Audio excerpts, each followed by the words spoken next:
there'll be morning. Now because your money done, you come with conniving morning. Then you had your pocket full. In a bill there'll be morning. Now because your money done, you hustle for tell me morning. Yes, morning, neighbor. Morning, neighbor, morning. Morning, neighbor, morning. Morning, I don't want you conniving morning. Neighbor, neighbor, joker. Neighbor, neighbor, joker. Neighbor, neighbor, joker. That's all the money that me work for. A 2 pound note and a guilder piece. A 2 pound note and a guilder piece. A 2 pound note and a guilder piece. This is all the money that me work for. I said morning, neighbor. Morning, neighbor, morning. Morning, neighbor, morning. Morning, I don't want you conniving morning. Oh, Joseph.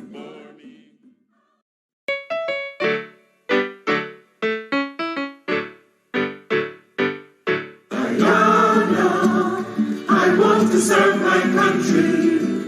Diana, beautiful, happy and free. Diana, let's cooperate with our government to help develop Diana the free. Together, my comrades, we will build a brand new Diana, a country where all are equal opportunity. So let us begin now to show loyalty to Diana by showing love and respect for all their needs. My brothers, my sisters, we will live and die here together. On one to one people, one nation, one destiny. For harmonious living, cooperation will be forever. In work and play as we live as proud Guyanese. Guyana, I want to serve my country. Guyana, beautiful, happy and free. Guyana, let's cooperate with our government to help develop Guyana the free. Well, it's time we said all the rich lands in the interior. Our natural resources are there in great quantity. And we will do farming and establish jobs by the border. We'll grow more food so we would fill all Guyanese. My greatest desire is to serve my country, Guyana, and sincerely help my Guyana to move along. Our government asks us that we study hard and we learn the things that will help Guyana to become strong. Guyana, I want to serve my country. Guyana, beautiful, happy and free. Guyana, let's cooperate with our government to help develop Guyana the free. To help develop Guyana the free. Welcome to another program of BUXTONIAN Morning Time. And why y'all understand, this is not no live that thing and no content. Well, I know, listen, some people could waste your social media space. Some people could waste your time. You know how aggravating it is to sit and listen to people for 20 and 30 minutes, and at the end of the day, you're none the wiser. Why y'all waste time with these people? Why these people believe that they could come and waste your time like that? Morning, all your morning. Welcome to another program. It is Thursday, the 3rd day of February in the year 2022. It's the morning after, so the morning after Nicolette Henry, having served, note I said having served, took the high ground and said, well, hey, I'm going to take a walk. I'm going to walk the plank. I'm going to resign from Parliament. I'm going to make way for Aubrey Norton to become a parliamentarian. And I guess eventually the leader of the opposition. Good morning, Nicolette Henry. I don't think I've ever addressed you in that way to say good morning. I don't even know if you and I have crossed paths more than 2 times, if we have ever been in the same space. But good morning to you, former Minister of Education, Dr. the Honorable Nicolette Henry. She is doctor, y'all don't forget that. Right? She is doctor. She has worked on the international scene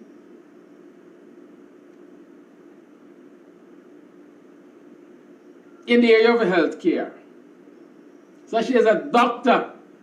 And then she pursued her necessary course of studies while she was minister, if I remember clearly, to achieve her doctorate. So she ain't no fly-by-night doctor. She then go to the University of Iflux to get her first degree. And then to pursue a doctorate. Okay, she went through the natural course of things, and so she is doctor. Congratulations on your choice, I must say. I respect due to the lady. I'm sure she's moving on to greener pastures, because she's equipped to move on to greener pastures. As a matter of fact, my understanding is that she was doing quite well when she was invited to join the government in 2015. So, if you set a foundation, then regardless of what moves, you can always return to that foundation. Thank you for your service, Dr. Honorable Nicolette Henry. She had some early stumbles in the education sector as Minister of Education, but she redeemed herself, I must say.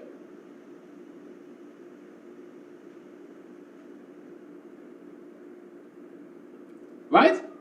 I must say she redeemed herself. And she was at the helm of the education ministry, political leadership of the Ministry of Education, when this country achieved a lot of firsts. Unlike the no school left, no child left behind, no teacher left behind, Sitira Gyal. And so I think she leaves with a proud legacy. I think she leaves with a proud legacy. And I wish her every success. In the same breath, I want to say, well, he's not there yet, but let me be the first to say, congratulations on becoming a parliamentarian, Mr. Aubrey Norton. Congratulations. And we look forward to you being sworn as leader of the opposition, assuming that's where you're heading. But I want to caution you. Remember, people's power, no dictator. Remember, there's a big expectation from the citizens of this country, at least 217,000 of them.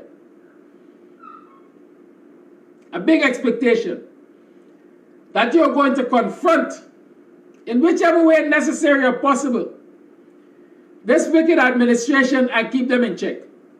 You are going to lead. You are going to lead as your people expect. So nobody should feel that Aubrey is going there to sit and drink whiskey and drop his guards down. I think he has started some good work going to visit with the communities and so on. That must be continued. As a matter of fact, it must be expanded.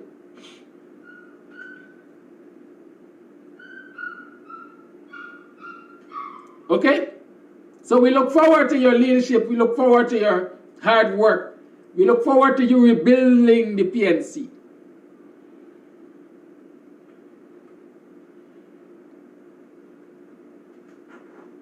Okay? Good. That aside, what do we want to talk about this morning? I don't want to talk too long. I don't want to talk too much. I am going to open up the line very quickly. But before I move off of what the expectations are for Aubrey Norton, remember this. There are many who are waiting in the wings to watch you fail and say, I told you so. Right? I told you so.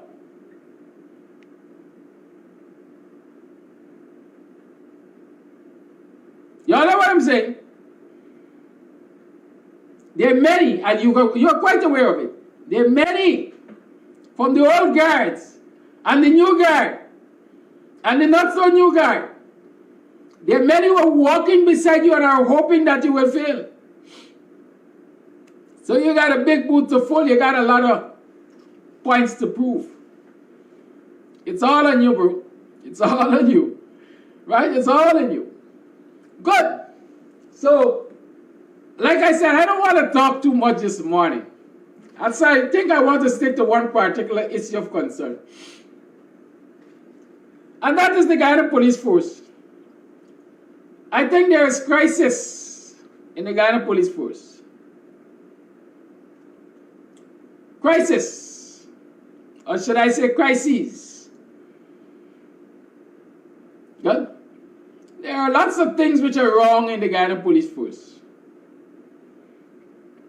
And the police force continues to go on a downward slope.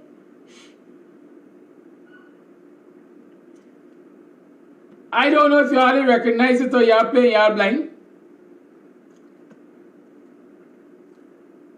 But every day is another tragedy coming out of the Guyana Police Force. Every day. Every living day.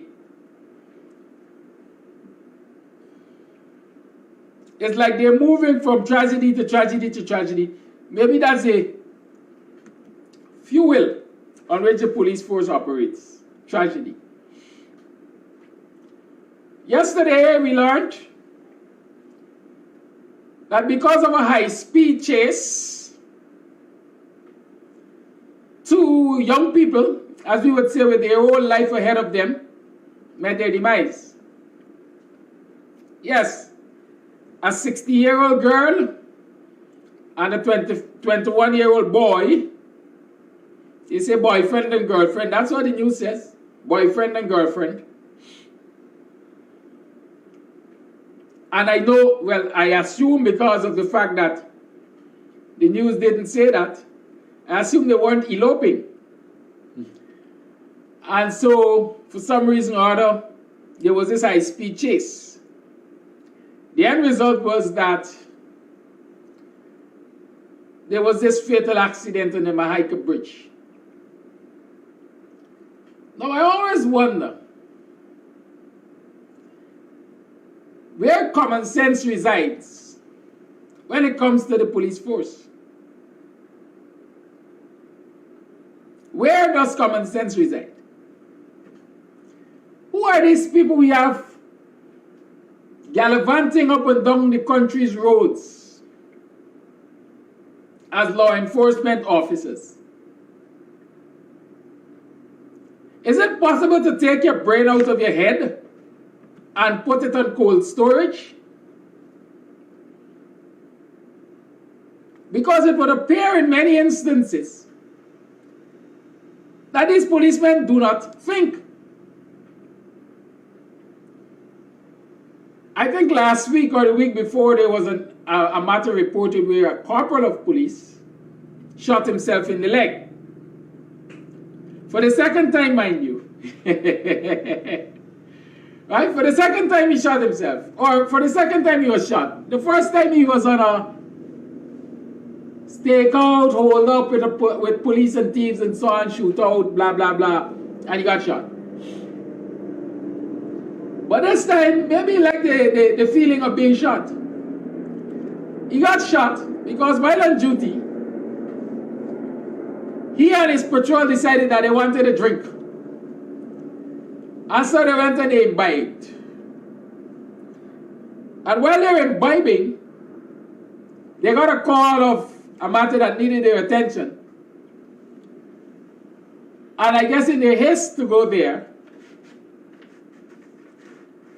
a service piece went off and he was shot in the leg.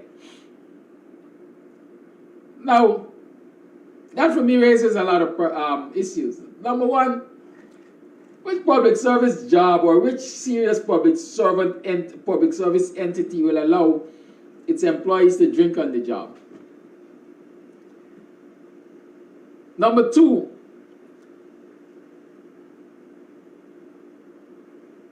an individual walking around or tasked with protecting the people, armed, is walking around with a loaded firearm on cock, as we like to say,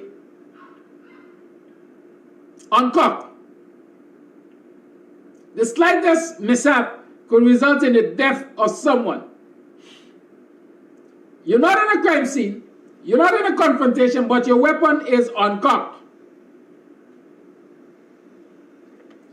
You're sitting down taking a drink on taxpayers' time, but your weapon is on cock. And so you end up shooting yourself. It could have been somebody else. And then the police, knowing them, would have had to concoct a story to justify why that person is injured or dead. Most likely dead. Right? And so from one embarrassment to another. But they got bigger embarrassments to come. Yesterday's incident is just an example of what we see every day. Police operating without thought. Now, I would believe if a motorist commits an infraction and attempts to evade the police, yes, naturally you give chase, but when you realize that it is going to be dangerous because it is becoming a high-speed chase, then you consider first and foremost the safety of the people in your vehicle.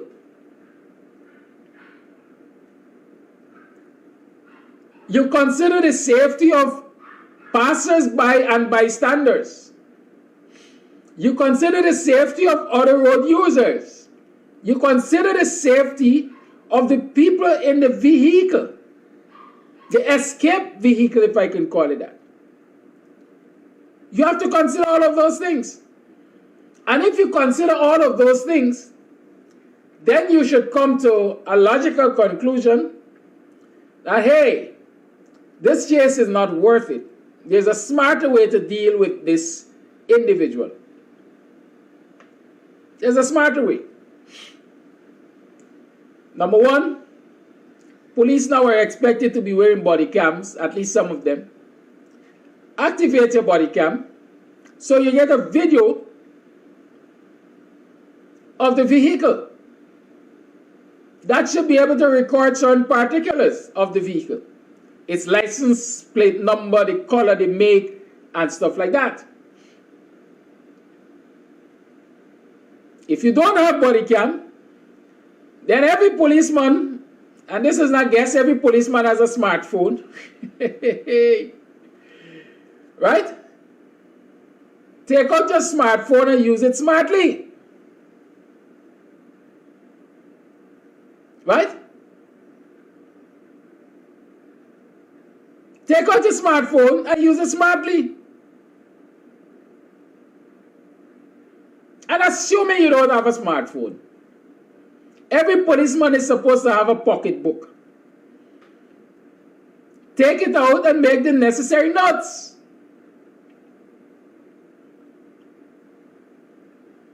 But you know what else is important in all of those scenarios? The police vehicles are equipped with radio. Radio ahead to the next police station. You must know the terrain. You must know your district. You must know. This is my district. I know it. As I say, I know it like the back of my hand.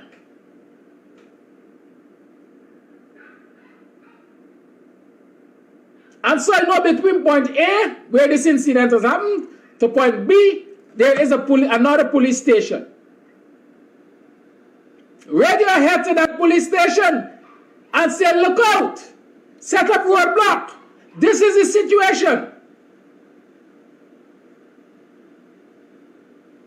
You also know that there are so many intersections, so many possible routes that this individual can use within the district.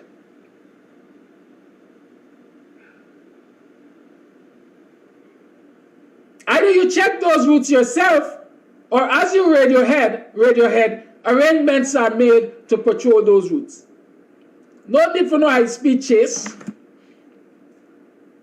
The police just want the thrill off of taxpayers' money while putting taxpayers at risk.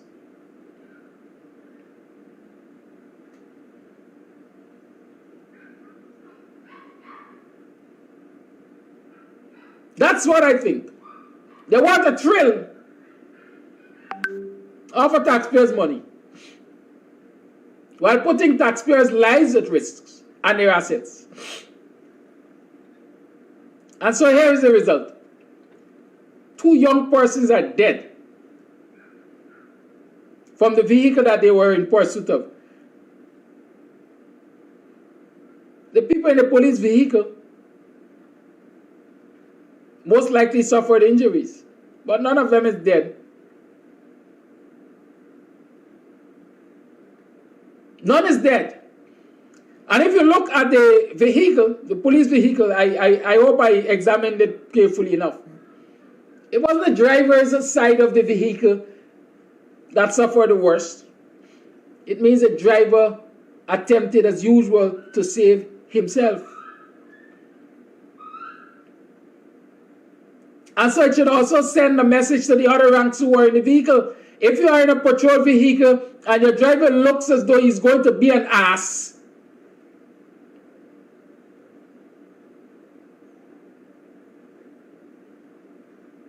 as if he wants to reenact a role from Bad Boys,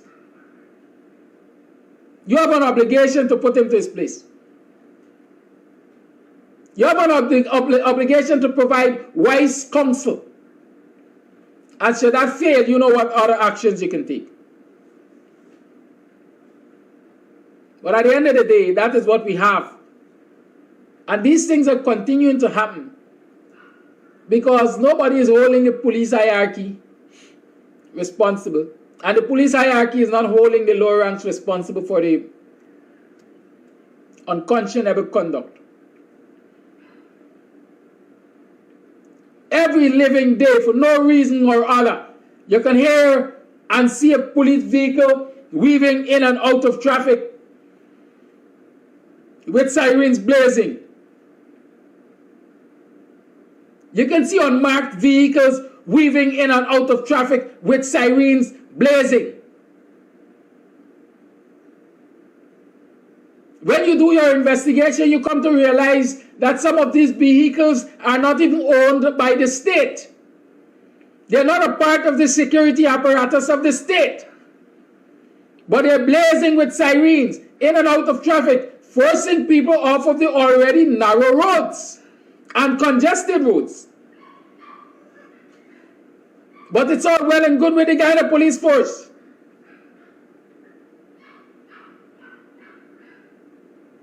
Well, when it is, the law enforcement agencies become a place of lawlessness, you have tragedies like we had yesterday.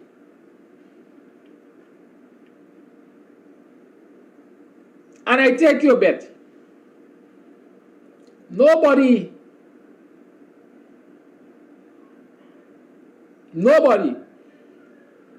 is going to face the consequences of that recklessness which took place yesterday.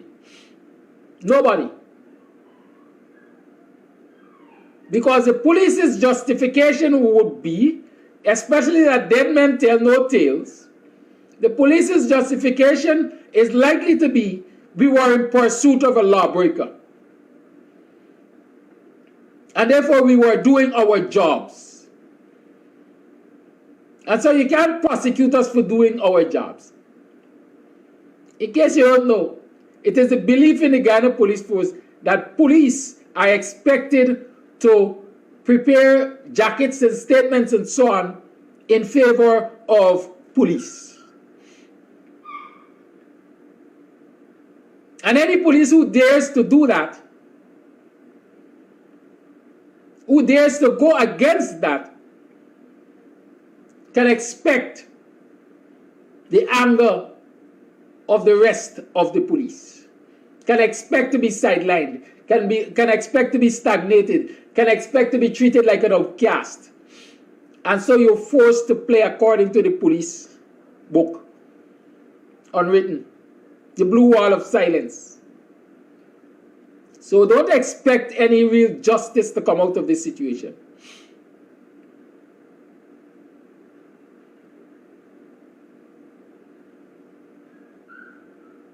Okay? Can you imagine?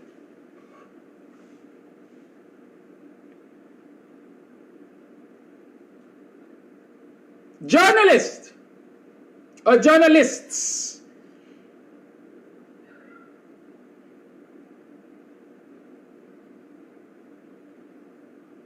being allowed to drive around the city, the country with sirens? What security business they're involved in? What state business they're involved in? The police force is in crisis. Cronyism is the order of the day in the Guyana police force. You need a firearm license, you must know somebody. The higher up you know the person, the faster you get the license.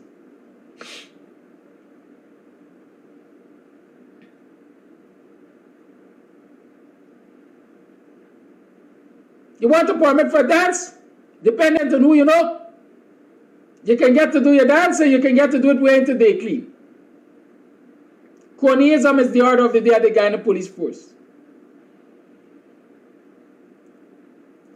Mark Anthony Benshop wants to know if journalists is doing that. Yes. Yes.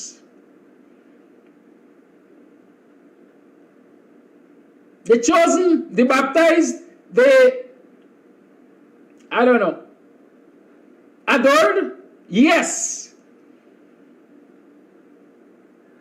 Do your investigation, Mark.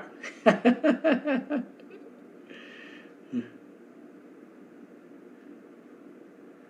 is what is happening in the Guyana police force. And we are on the cusp of madness where the Guyana police force is concerned. And y'all can be the judge yourself just now.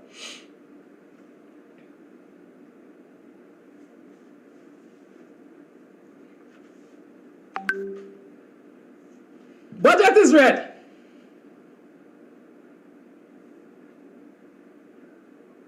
Allocations are made. There are lots of commissions which are going to have new lives. It's necessary that they have new lives. Now Clifton Smith is asked now.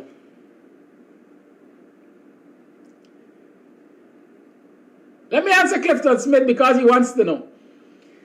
Did you see the speeding car on the camera? There was a speeding car because there was a speeding police vehicle in pursuit of it. That's my point.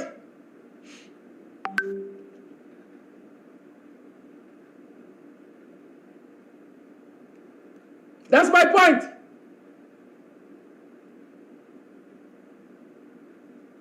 My point is, if an infraction was committed and the driver refused to stop, then there are ways and means of getting the driver in custody other than a high-speed chase. That's my point. Clifton. Is it Clifton? Smith? Yes. There are ways and means, and that's what I'm saying. People have to be able to exercise judgment, common sense. I laid out the options, or some of the options I thought of. Weren't you present, Clifton Smith? Anyhow, back to substantive matter.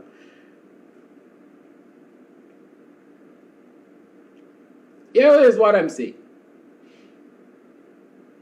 Those commissions are going to get new life. Some of them should have already, in fact, all of the commissions probably should have already been reconstituted.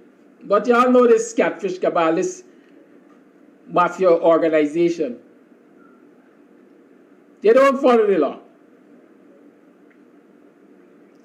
But certainly, there has to be a changing of the guards, a changing of the guards, a changing of the guards at the Guyana Police Force. So they are awaiting the reconstitution of the Police Service Commission.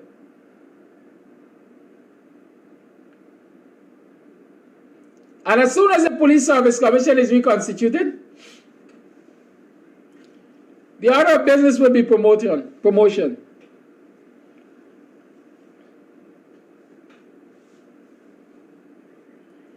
The order of the business will be promotion. There's some officers there who are waiting to become senior this and senior that and so on.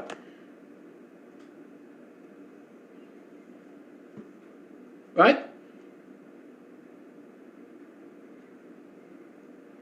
Clifton Smith knows a little of the rules. You can share with us.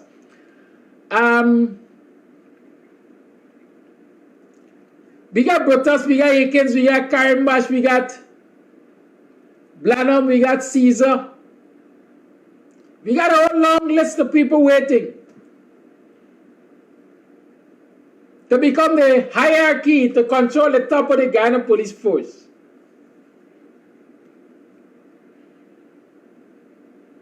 Naming the commissioner of the police is the remit of only the president of Guyana, as far as I understand. It is the president who determines who will make commissioner, whether he supersedes somebody or not. But looking at what currently exists and looking at the past and relationships and so on, the possibility is you will end up with a commissioner named Hickins. Even if he has to serve for 2 years. Right? Even if he has to serve for 2 years. And you might have a deputy named Brutus.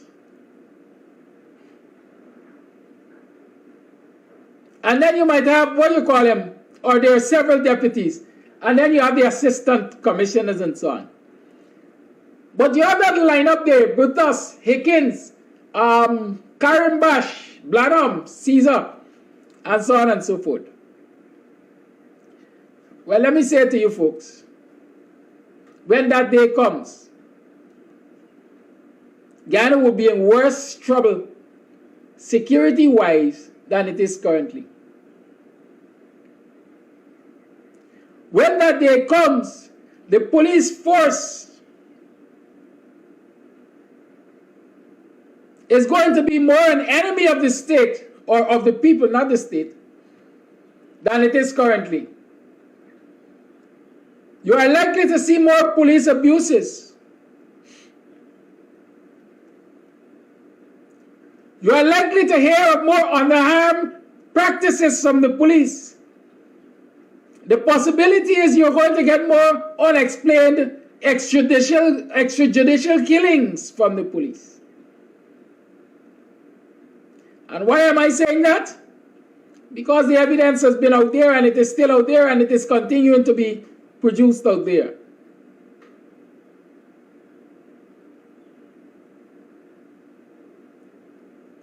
Right?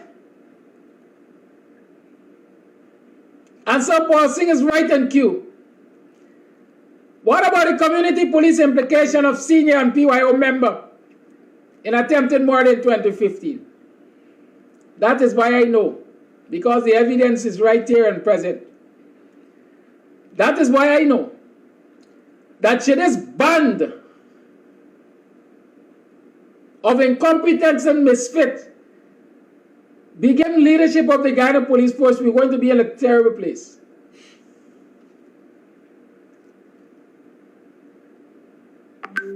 Let me share something with you. In March of 2015, the police had caused the raid a property in Kitty. because of good investigative work done by a senior member of a community policing group in the city. And this is what the police found.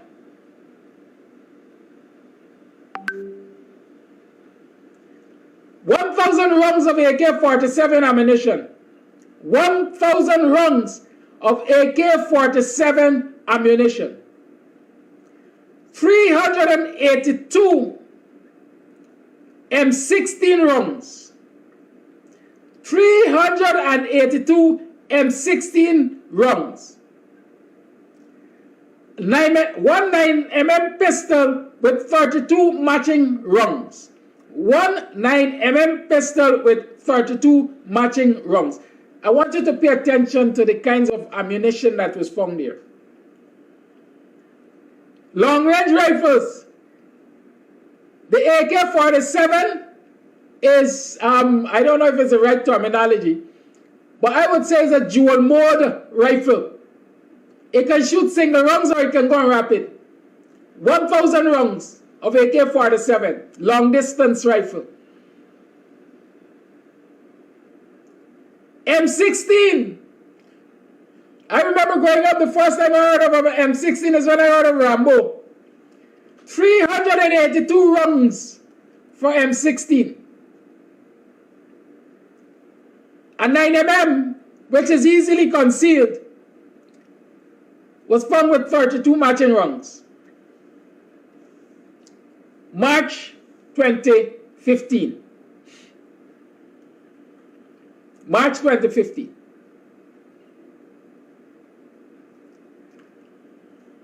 Who are the people with this kind of arms and ammunition?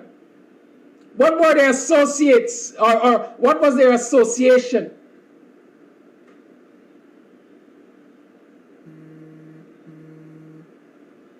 What was the contact? Who know who? Where were the connections? You hope the person's in jail serving lengthy sentences? You go and do your researching and find out exactly where they are. Certainly not in jail. Right? Let's talk. Some of them serving in Guyana police force. Hold on, hey. Right? Let me give you some names if you want some. Mr. Das, senior officer in the Guyana police force, right, Mr. Das? Mr. Magaya, or Magaya, whatever, the spelling might not be right, so the pronunciation may not be right. Another officer of the Guyana police force. Surprise, right? Surprise. And let me read one paragraph for you, and then I'll give you the rest. On that day, he, you will find out who is he just now, said he didn't have knowledge of the matter, but he will investigate and I should come back the next day. However, the next day I returned to his office and he asked me to keep quiet about the matter because in the recordings there were names of the persons who the ammunition belonged to. And he said that the person is a senior member of some group called the PYO. At that time, I didn't know what PYO was. So I was not happy with the response I got from him because of the fact that my life is in danger and he was not taking the matter seriously in my view. So I left the office confused. Right? This is the complainant sharing that information there. In short, the complainant saw a certain move. As a member of a policing community policing group, he decided to trail the movers and shakers in this move. Tracked them to a particular location, took notes, reported it to the police. who took action, discovered these arms and ammunition. But instead of protecting the informant, the identity of the informant was revealed to the lawbreakers. Because why? The lawbreakers were connected higher up to the PPP. I gave you names. One of them was a mover and shaker in the PYO, a senior member of the PYO. And a senior policeman at the time was protecting these lawbreakers because these people are connected or were connected to the PYO. The reporter was angry. He took other steps to get what I consider justice.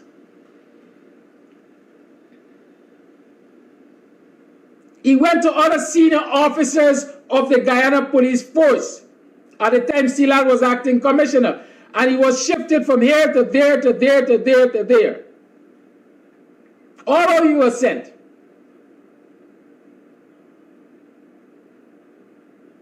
All of you were sent. And while they were pushing him around,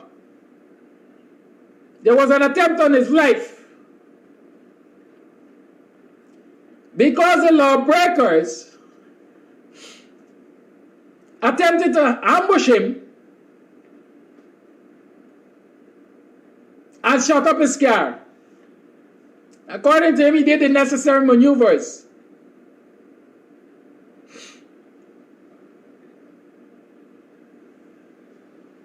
To escape. Right? He did the necessary maneuvers to escape. And he went to the police. And the senior policeman told him, you talk to me about this matter, and you still went to other people, get your so-and-so out of the compound. That's policing for you. And it is possible that one of those very men will become your commissioner of police once the Police Service Commission is back in action. Y'all hear what I'm saying? Keep that in mind. I am going to play a voice note for you. Caution. If you have children listening to the program and you don't want them to hear expletives, have them removed. If you don't want to hear expletives, have yourself removed. Right? Because the fact of the matter is this. The news is never always pleasant. And sometimes we have to play these recordings so that you understand what is happening, but we have to play them as we get them. It would be unethical of me to edit a recording which I receive giving us information of what is happening. So you all forgive me. I like the cuss up thing on my program, but this one get a cuss, right? But they also say cuss is industrial language. If you don't want to hear industrial language, I don't know if you can get a full story, but I have given you adequate notice that this story got some industrial language. Please bear with me. That's all I'm saying. The information is more important than the industrial language, I hope. Let me find it. It's coming up.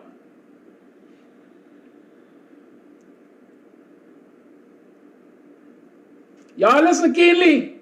I ain't calling nobody's name. I am playing a recording. Okay? Good. And so you get a total picture of what you're going to be exposed to in this country if law enforcement continues to head in the direction it is currently heading. Listen up.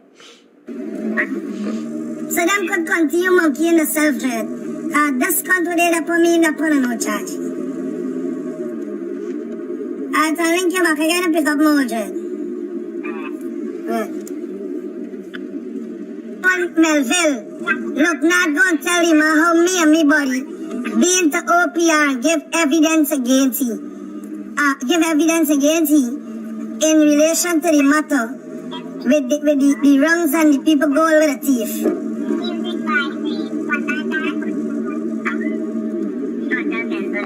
Yeah, he just call me, tell me how look not know about that, and how look not tell the whole story, and look not say how he know when Caesar collect some $6 million from him and them for give them me information and that kind of skull. And that's what I'm saying. So it means that somebody at OPR had to say something.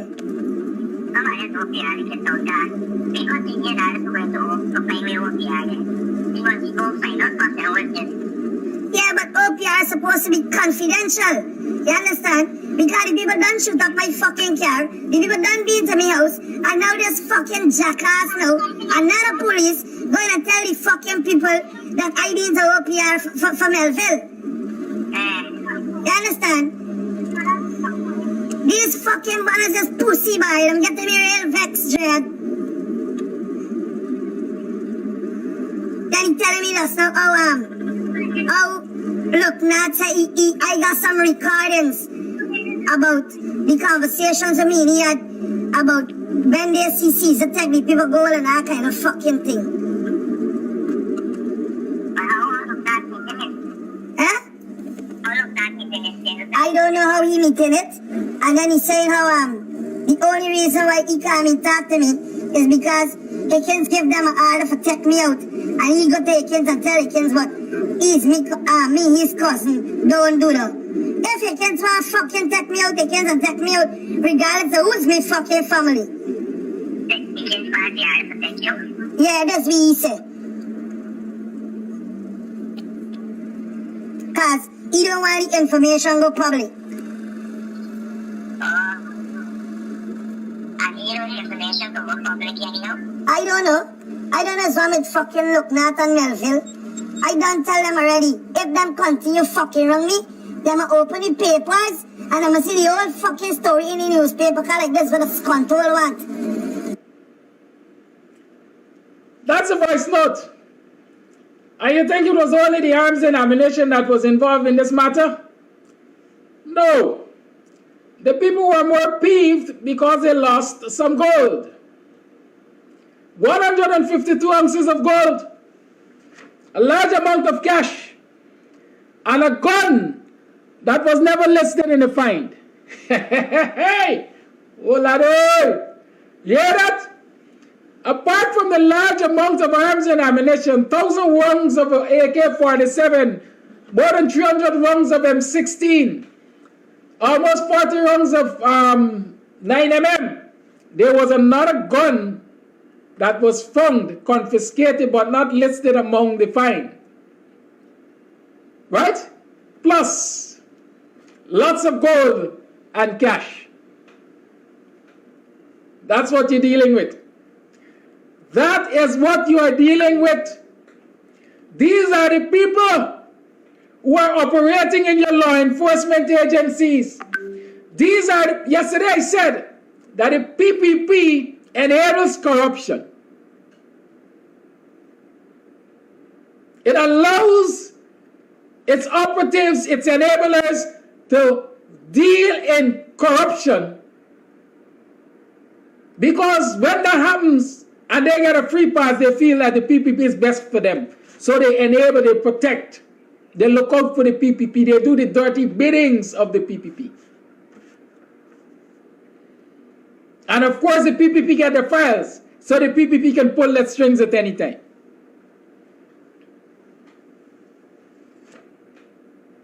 Y'all hear me? The evidence is there. It's not me, it's somebody's voice. It sounds like mud water, but it's not mud water. Yeah. Well, y'all think this country is easy. This is one big mafia island.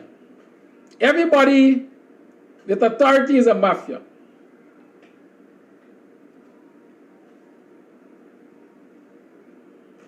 Right? I rest my case. The lines are open. 6225933 is the number to call. I said I wasn't going to be speaking for too long. The lines are open. Let's talk about this. Where is this country heading? Where was it heading in 2015? And where is it heading now? Guess the trajectory is continuing. Right? I guess the trajectory continues. Wish them luck. Wish you all luck. Hola, Guyana is on the rise. Y'all remember that song? Clear the way, Guyana coming back. Good morning to you, your life. Hi, good morning. Good morning. Hi, Kadaki. Mark here. I just thought I'd identify. I don't want people to speculate who it is, but Ben Sharp. You are correct in terms of the PPP's connection with lots of armed deals and drug smugglers and these sort of things. In the early 2000s, I believe maybe 2004 or 2005 or somewhere thereabouts, there was a big armed robbery on the somewhere on the East Coast. And so when the police turned up to see exactly what took place and who the perpetrators were, because the people got caught red-handed, and they were shot. And one of the criminals who got shot was actually an operative of the PYO and a senior member of the People's Progressive Party. His name was, he got killed in the Chevron's residence. And he turned out to be a senior operative from Freedom House. He had on a mask, he had on a wig, he was given a firearm license, but yet he was out robbing, shooting, and possibly killing people. So the PPP has a history, not in the 60s I'm talking about, in the 70s or the 80s or the 90s. I'm talking about as much as recently they have that history. During the late 80s, there were some individuals who were connected to the PPP, heavily connected to the PPP. One of them was a serving member of the Guyana Police Force. Another one was a serving member of the Guyana Defense Force. Were caught in training camps, allegedly, in training camps with ammunition and other materials preparing to overthrow the Desmond Hoyt administration. Those persons were caught, they were charged, and they weren't charged for just ammunition. They were charged with treason. One of them was the late Balram Prasad. Balram Prasad was then a junior officer. When the PPP got in the office in 1992, yes, sweetheart, sorry about it. Okay, I'll get your jacket. Sorry, Kadaki. Yeah. So when the PPP got in 1992, they released all three of those guys, all three of them. Balram Prasad went on to become a very senior police officer, was reinstated and became a very senior. He died a couple of years ago as a deputy police commissioner. And so I just thought I'd bring that to the attention of your listeners, because this is a very interesting program in showcasing the quality of individuals who are members of the Guyana Police Force. The other thing quickly, not taking up much of your time, and I just want the public to know, you may know, but the public know, that most of those senior officers that you have mentioned, and some of whom may go on to become possibly Commissioner of Police or maybe higher up next to the Commissioner of Police, have all failed their polygraph test in a serious way. That's all. Continue your work. Thank you, Mark. That operative you talk about, that incident was around Gorope, I think. Gorope or Beto. Yeah, opposite its service station, a chicken farm there. Exactly. Good, so thank you. That's it. So the PPP is no angel. They know exactly what they're up to, Kadaki. Very well, and the people need to be aware. That's why we bring this kind of information. The lines remain open. 6225933 is the number to call. You tune to the BUXTONIAN Morning Time. Call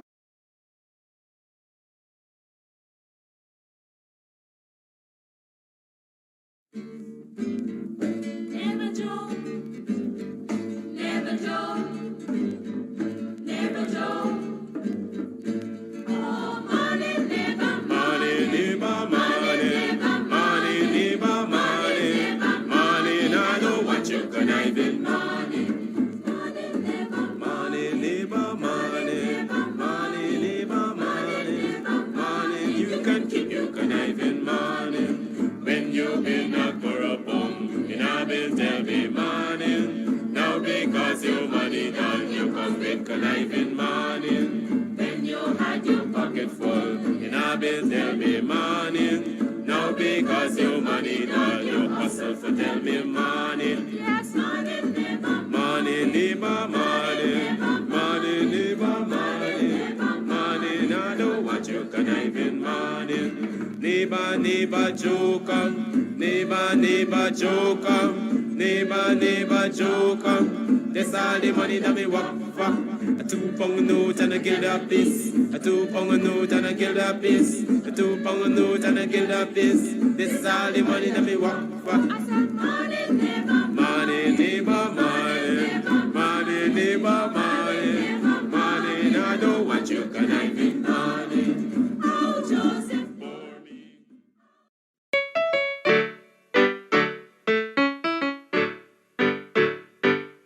Diana, I want to serve my country.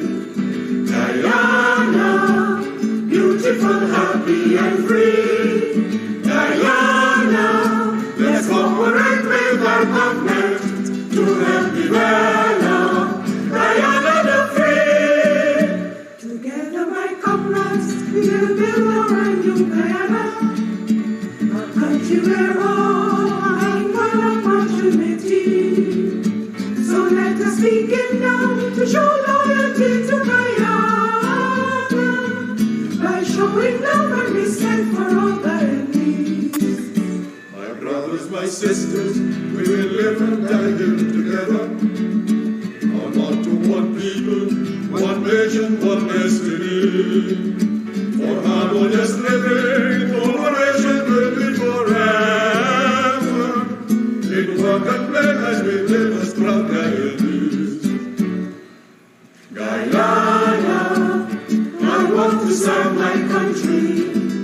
Guyana, beautiful, happy and free. Guyana, let's cooperate with our government to help develop Guyana the free. Well, it's time we said all the rich lands in the interior. Our natural resources are there in great quantity. And we will do farming and establish jobs by the border. We'll grow more food so we would fill all Guyanese.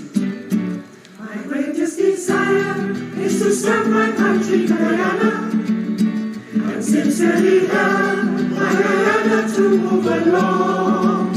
Our government asks us that we study hard and we learn the things that will help Guyana to become strong. Guyana, I want to serve my country. Guyana, beautiful, happy and free. Guyana, let's cooperate with our government to help develop Guyana the free. To help develop Guyana the free. To help develop Guyana the free. Yes, how can you help to develop a free country? How can you help to develop a free Guyana? How can you help to develop a country that thrives on democratic practices? Right? We all have all of these ideals. We would like to see a free country. We would like to see a developed country. We would like to see a progressive country. We would like to see a country of law and order. But what part can we play in making that a possibility?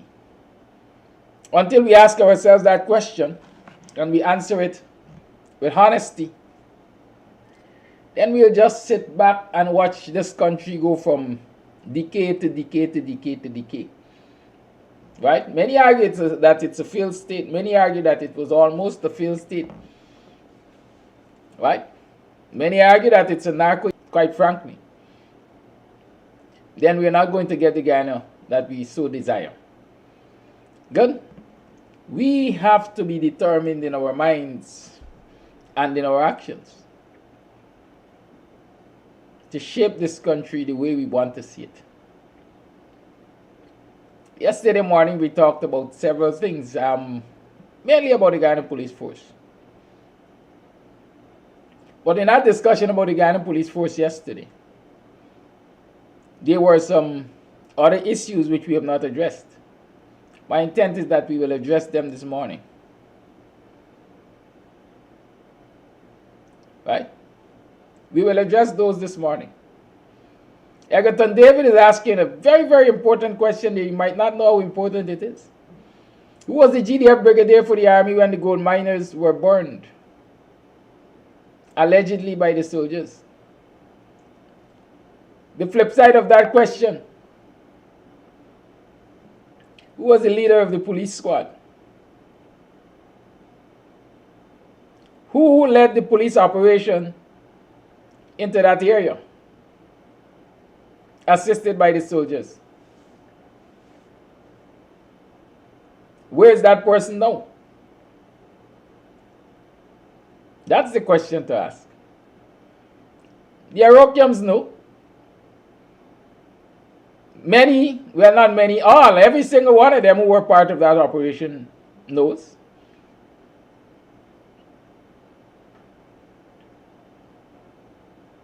And if you find out who that individual is and you look at the track record of that individual, then you should be quivering in fear.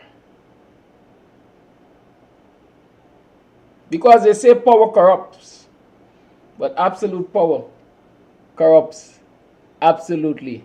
Y'all listen to some drums. I'm coming back. I'll be back. Like Arnold.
No night in Zion, there is no night there. No night in Zion, there is no night there. Morning, neighbor, morning. Welcome to another program of BUXTONIAN Morning Time. See that guy on the screen there? A big man that. Ronald Willibus, dear friend and comrade, departed these lands on the 30th of January. Tonight there is going to be a wake and night of reflection at the Tipperary Hall, starting at 6 o'clock. COVID protocols are definitely in place. And funeral takes place tomorrow, Saturday, from the Jerrick's Funeral Parlor. Here is the death announcement. The death is announced of Ronald Owen Willibus, age 69, who died at his home at Melanie Damishana on Sunday, 30th January 2022. Ronald was the husband of Wendella Willibus of the USA, father of Mosa Willibus Isaacs of the USA, Rondell Willibus St. Kitts of the United Kingdom, Oswin Coggins, and Rowan Willibus of Guyana. He was the brother of Cheryl Willibus McPherson, Evan Willibus, Joy Willibus Thompson, all of Guyana, Gerald Willibus of the United Kingdom, and Dennis Willibus Lewis of the USA. Ronald was the grandfather of Bianca, Akira St. Kitts, and Rain Willibus, brother-in-law of Earl McPherson, Sabrina Willibus, Audrey Willibus, Maxie Thompson, Patrick Lewis, Audrey Zephyr, Lorna Peters, Marlene Thompson. He was the uncle of Dr. Ava and Anita McPherson, Tracy Semple, Keon Willibus, Akila Jackman, Treon, Terence, and Tristan Thompson, and Athalasi Hunt, cousin of Colin, June, Rennie, and Gail Paris, Valda Bertie, Neville Waterton, Desiree King, Charlie Watson, Malcolm and Colin Waterton, Donna Blackmore, Roxanne Lord, Murty, Martin, and Nigel Waterton, Bert Arnold and Dr. Donna Morrison, Carol Morrison Shuri, Lynette Thomas, Don Thomas, Joan Thomas, Brenda Huntley, Morris Wilson, Linda London, and many others. Cousin of the following families: the Watertons, the Rosemonds, the Smiths, the Morgans. The funeral of the late Ronald Owen Willibus will take place on Saturday, 5th February. First viewing will be at Jerrick's Funeral Home, Paradise, between 13 hours and 13:40 hours. Second viewing and the tributes will take place at the St. Augustine Anglican Church, Friendship Village, from 14 hours. Church service begins at 15 hours. A night of reflection will be held at Tipperary Hall, Buxton, on Friday, February 4, beginning at 1800 hours. All COVID protocols are in place. May his soul rest in peace, and may he rise in glory. Farewell, dear brother. I can't, no, I can't. Every time I think of saying goodbye, everything inside me says it's a lie. So I can't, no, I can't, no, I can't. Yes, you've been with me right through the rough, and you never said I had enough. So I can't, no, I can't, no, I can't. Yeah, I'd like to repay you for damages done.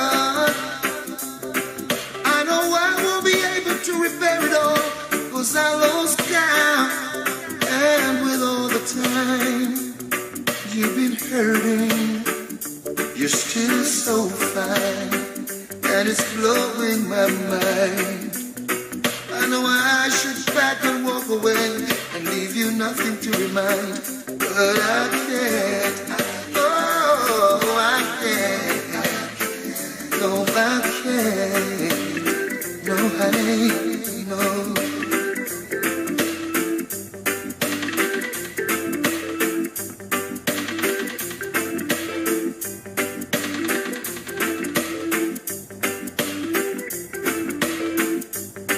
Just wish I was man enough to come out and say it to you. You know? Like to repay you for damages done. I won't be able to repair it all, 'cause I lost count. And with all the time I see you hurting, you're still so fine, and it's blowing my mind. I should pack my things and walk away and leave you nothing to remind, but I can't. No, I can't. No, I can't. Every time I think of saying goodbye, everything inside me says it's a lie. So I can't. No, I can't. No, I can't. Hey, baby, 'cause you've been with me right through the rough, and you never said I had enough. So I can't. No, I can't. No, I can't. Hey, I try, but I can't. Try no matter how hard I try, I can't. I know I will never. I'm glad to leave you, baby. No, no, no, I can't. I can't. Ooh, baby, what's the key to starting? You tune to the BUXTONIAN morning time. It is now 7 hours 29. And we are going to talk the thing because there are lots of things to talk. It's Freelance Friday, as I call it, so don't worry yourself. We have time. We have time. They say time waits for no man, but we have time to talk the thing.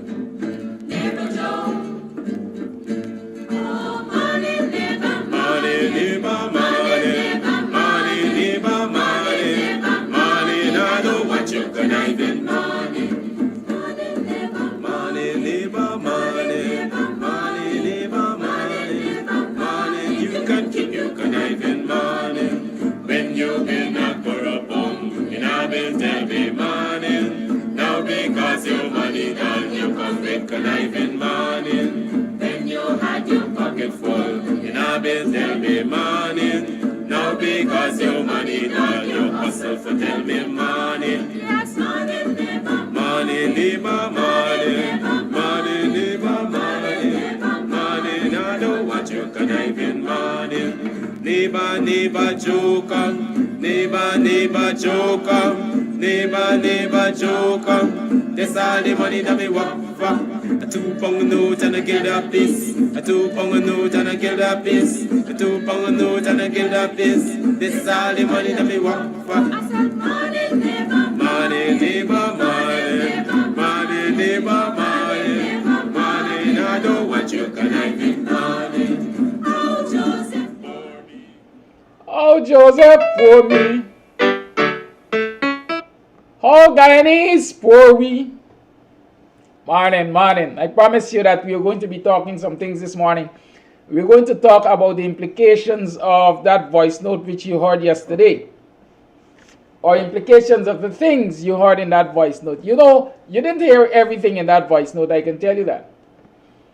And so this morning I'm going to read or share with you a transcript of the report which was made by the reporter, okay, to the Office of Professional Responsibility. Understand that. Remember yesterday you heard in the discussion the person saying, but the OPR is supposed to be confidential. Confidential, my foot. OPR, Office of Professional Responsibility, that's the police. Office of Professional Responsibility. OPR. Right? As far as I recall, or as far as I think I know, the OPR is manned by former police, or is it the Complaints Authority? OPR. OPR, I think, is manned by former police. Pastor, if you're listening, send me a message, but let's get this thing right. Right? Because there's a Office of Professional Responsibility and there's a Police Complaints Authority. Right? Certainly. Oh, I think the OPR is manned by, man, listen, I ain't what made over though. But there's the OPR, that's the Office of Professional Responsibility and the Police Complaints Authority. In my mind, the OPR is made up of former police and current police and so on. Right? The Complaints Authority, if I remember clearly, is or used to be Justice Ramlal, or a former justice. Let me just say that so I don't mix up people's names. And a lot of people like to dwell on the insignificant rather than the meat of the matter. Right? I know some of them sitting now talking about Police Complaints Authority and OPR and so on. And he doesn't even know who these people are. But y'all don't worry yourself. I have a good way of knowing what I want to know. And when I don't want to know, I simply don't know. Right? But here it is in that voice note. You heard the reporter saying, but the OPR is supposed to be confidential. Now, confidentiality is a big issue in this country in terms of citizens and their security. Especially dealing with the police and crime in general. Good? There are lots of people who have lost their lives in this country simply because they trusted the police to report criminal activities, suspicious activities, and they wound up dead because there is no confidentiality in the Ghana Police Force. In the years of madness, as I like to call them, Granger call them the time of troubles or the troubled times. In the 2000s. Lots of people lost their lives because of the fact that they trusted the police.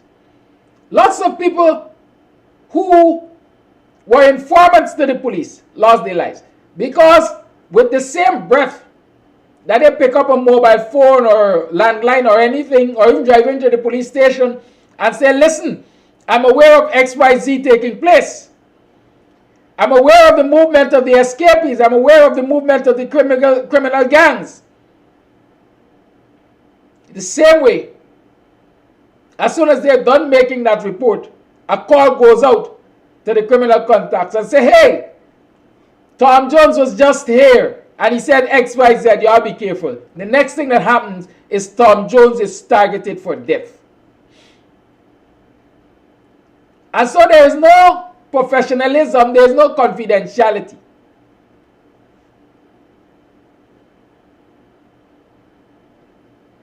You all understand that. There is no confidentiality when dealing with the Guyana police. And even the agencies which are supposed to keep the Guyana police in train. Keep them in line. Because the society has become so corrupted that, as they say, money talks and bullshit walks. Money talks. Everything has a price in this society. More so when it comes to the Guyana Police Force.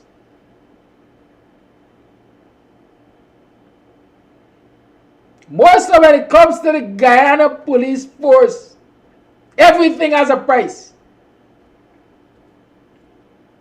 Once the price is right, you can get it from the Guyana Police Force. And so listen to the recording. A certain police officer was offered how much? I think $1 million for the information about the reporter. But is who bring this information to y'all I can give $1 million. And so the drop of a hat, the complainant, who I'm referring to as the reporter, his address was known. His next of kin was known. His vehicle was known. His movements, his whereabouts were known.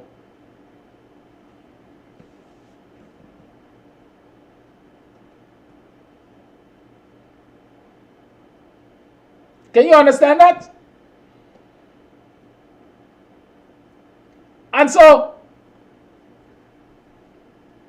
let me read this thing for you. And then we'll continue this discussion. Because I don't want to have this discussion with you not understanding what is happening. Reporting corruption and injustice in the Guyana police force that involve senior ranking officer Clifton Hickins and others. That is the headline of the report. I, who is a senior member of the Festival City Policing Group, observed the crime in March 2015, alerted the police and shared gainful information with them, and it was not treated in a professional manner, and also the police related to the persons who committed the crime, of whom I am, and all my personal information details.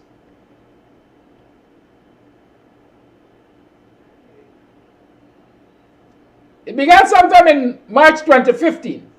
I observed 3 men coming out of a yard in Festival City with a duffel bag. But what caught my attention was that one of them had what appeared to be a firearm in his hand. So I flashed a picture of what I saw, and I waited at the corner to see what was the next move. However, the men loaded up the bag into the black Jeep that was driven by the man who had a firearm and proceeded out of the area. I followed them at that time. I made efforts to contact the chairman of the policing group to get some guidance or assistance, but was unsuccessful. However, I proceeded behind them to a building in Austin Street, Kitty, where the men came out with the bag, went into the yard, and so I stopped 50 feet away from the building and tried to make contact with the chairman again. I was still unsuccessful. After about half an hour, 2 to 3 of the men came out. 2 of the 3 men came out, boarded the said Jeep, and proceeded north along Austin Street. At that time, I maintained my distance and kept following them. After driving for a short period, they turned into an area close to the seawall, so I kept my distance and did the same as they pulled up to a driveway. I stopped about 70 feet and parked my car on someone's bridge. The 2 men came out and went into the yard. So a while after I passed the place, the men went into, and I took a picture of the house and I left. The very next day, I contacted a serving member of the Guyana Police Force Intelligence Unit, Melville, and a member of my family. I told him about what I saw the night before, and I showed him the locations of my observation. He told me that he was going to look into it, and at that time I asked him to make sure that I remain unknown because of the information I had given. About 2 hours after I spoke to him in person, and he said, he told me that I did good work because they went into the 2 places and they found, like I reported yesterday, 1,000 rounds of AK-47 ammunition, 382 M16 rounds, 9mm pistol with 32 matching rounds of ammunition. A few days after, I saw this story in the newspaper about the medical boss, Sandra Kemrach, who was found with the said ammunition and gun mentioned above. At that time, I felt good about the efforts I made. I'm proud to be a member of the policing group in my district. But that was short-lived, because the person I gave the information to apparently went back to the people and told them where he got the information from. Because just a few days after I received a call from a friend of mine who is an ex-police, whose name will remain unknown at this time, telling me about what happened and that my name was mentioned by the police. However, this person was not supposed to have any knowledge of what I had done because I only gave the information to one person.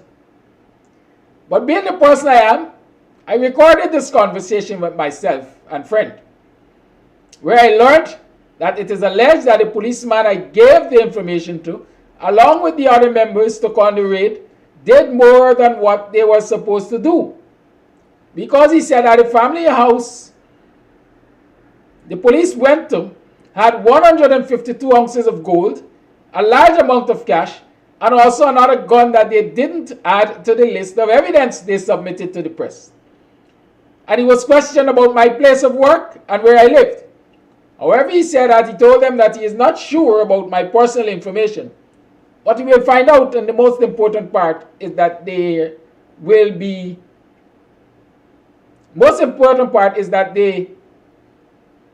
willing to pay him and others to find and destroy me.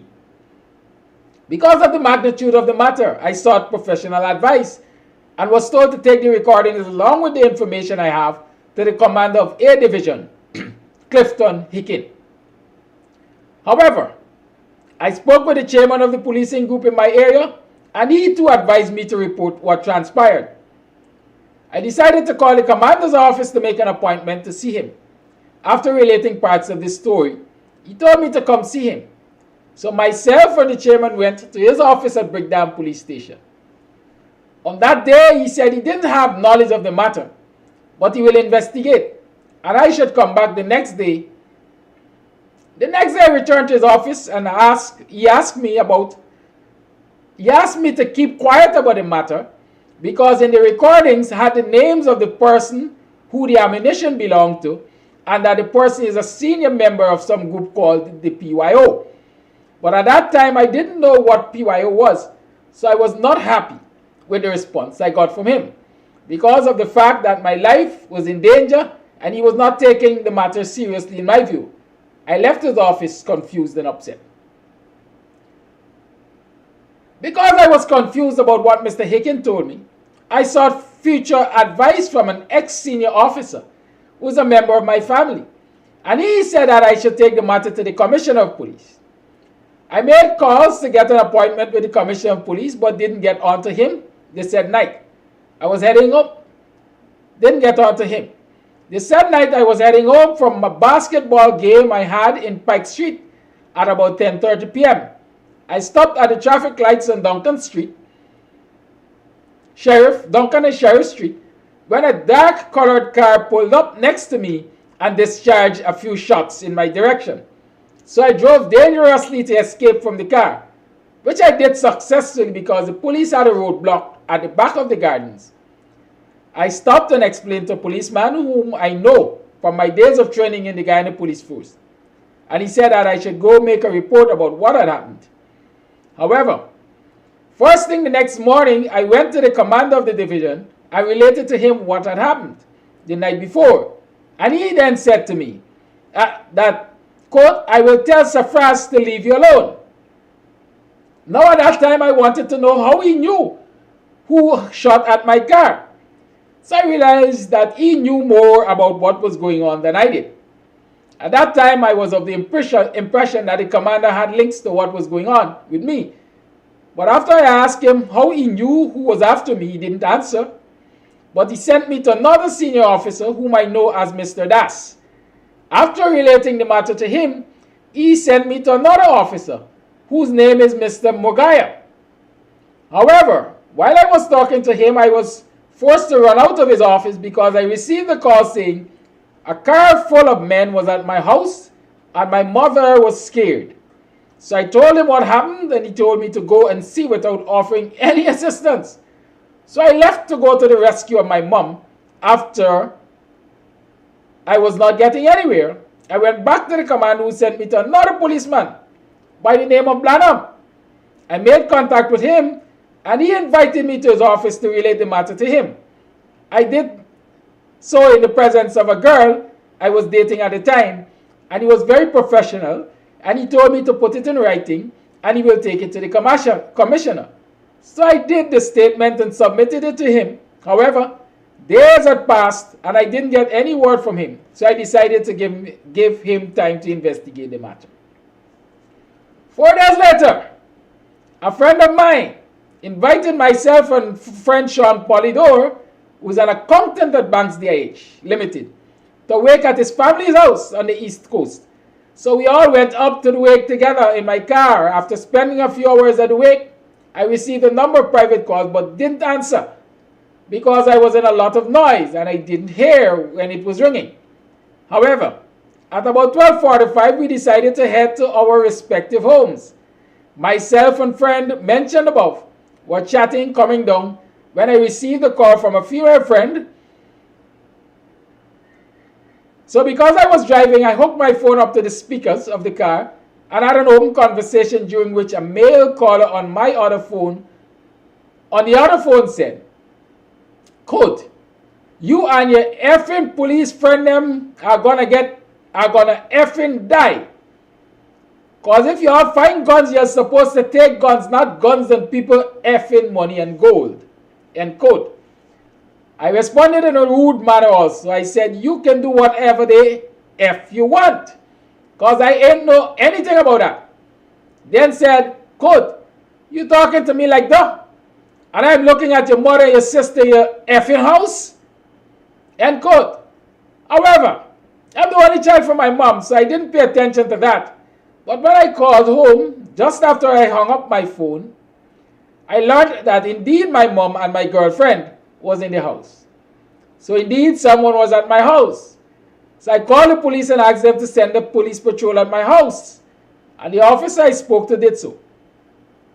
On my arrival, I noticed that everything was normal and the police came shortly after and told me to make a report, so I did so at the district station.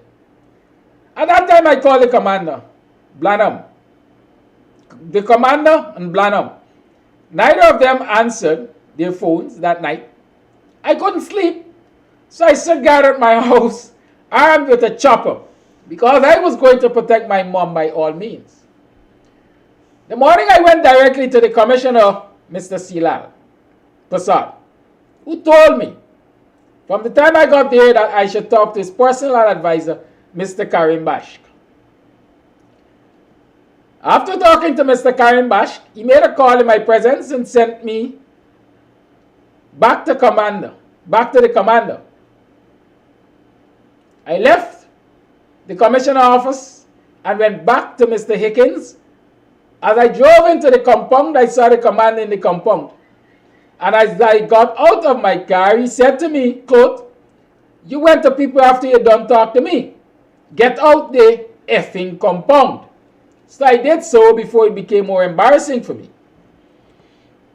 I then called the Ministry of Home Affairs to seek help about the matter at hand, and I didn't get any assistance. However, a few days later, I received a call from Ms. London, who said that all the members of the policing group from my district are required to go to Brick Dam Station the next day to swear as rural constables. So the next day, I gathered all the members of my group, and we all went to Brick Dam Police Station for the program.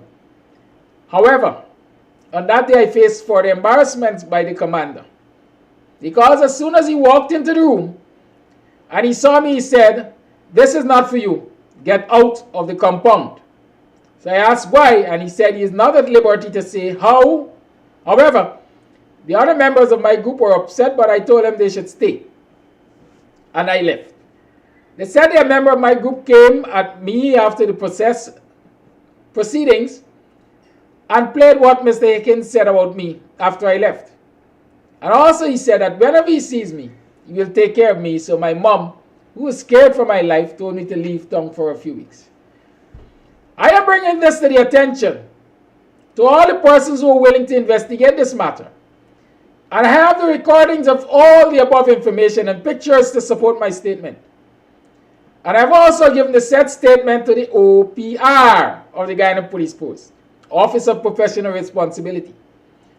At this point, I am not free to live my life normally because my family is fearful that I may lose my life because of the incompetence of the policemen involved in this matter. I think this individual, this reporter, this complainant, misused the word incompetence there. It wasn't incompetence. It was corruption. So because of the corruption of the Guyana Police Force and the Office of Professional Responsibility,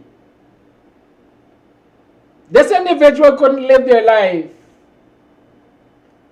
normally. Man couldn't live his life in a normal fashion. I don't know if he can still, if up until now he can still live his life normally, in a normal fashion. But there are some things I want to ask.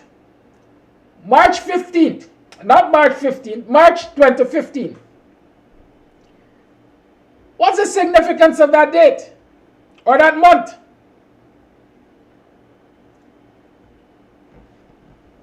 What?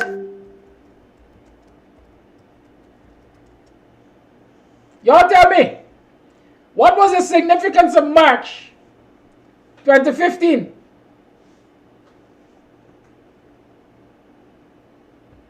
March 2015 or 2015 was an election year, right? Isn't that so? Are we right? General elections were held in this country on the 11th of May, 2015. So if in March 2015, persons associated with the PPP were caught with thousands of rounds of ammunition for high-powered rifle, thousands of rounds for AK, M16 and 9mm, thousands of rounds.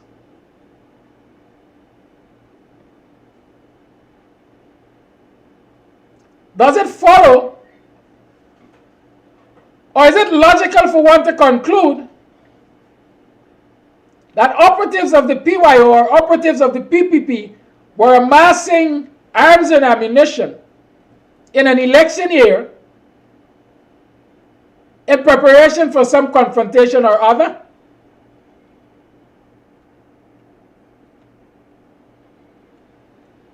That's my first question.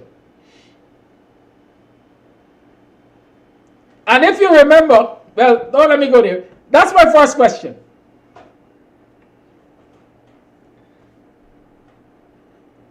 And if you're looking for precedence and nexus and you want to connect dots, is it possible that the same elements are continuing to amass arms and ammunition in preparation for some kind of confrontation? Just about a week or two ago, a vessel was intercepted by the Senegalese, bound for Guyana, with more than $5.2 million worth of ammunition, US $1 million worth of ammunition.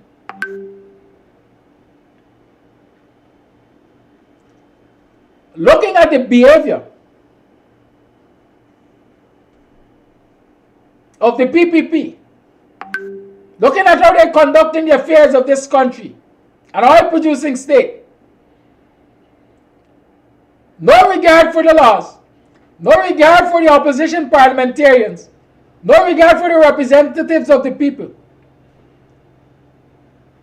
But they keep pushing and pushing and pushing and bullying and bullying. Is it possible that they're pushing for civil war? Or they're pushing for some kind of explosion in this society where they believe that they have the upper hand because they have already amassed arms and ammunition like the type found in 2015?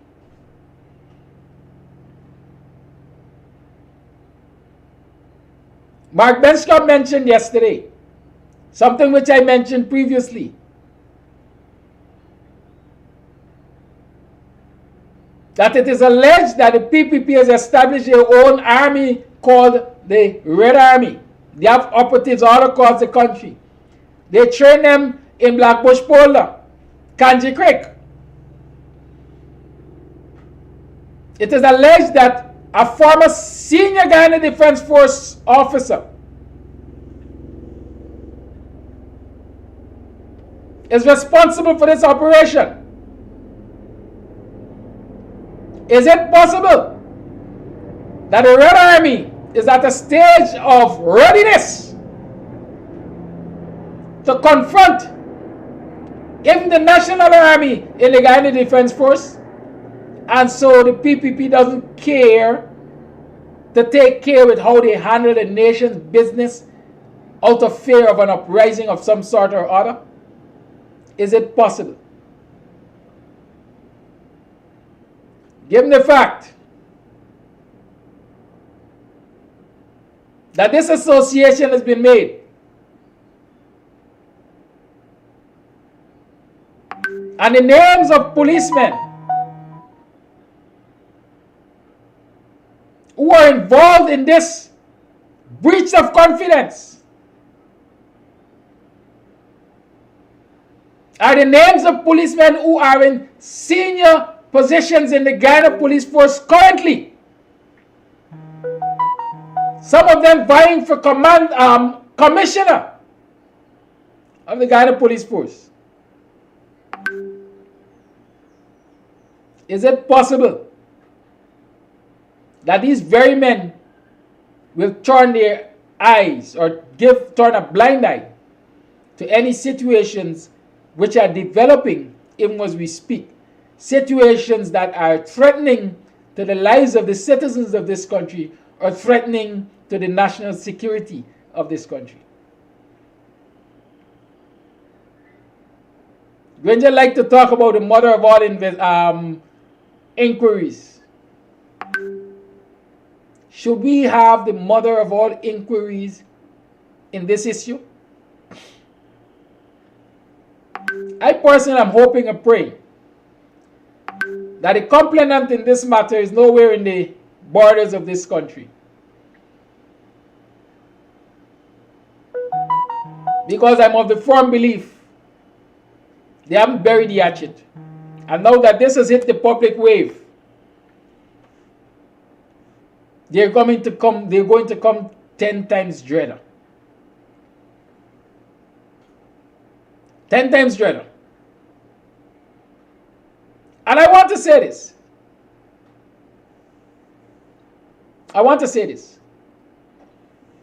There are former army chiefs in this country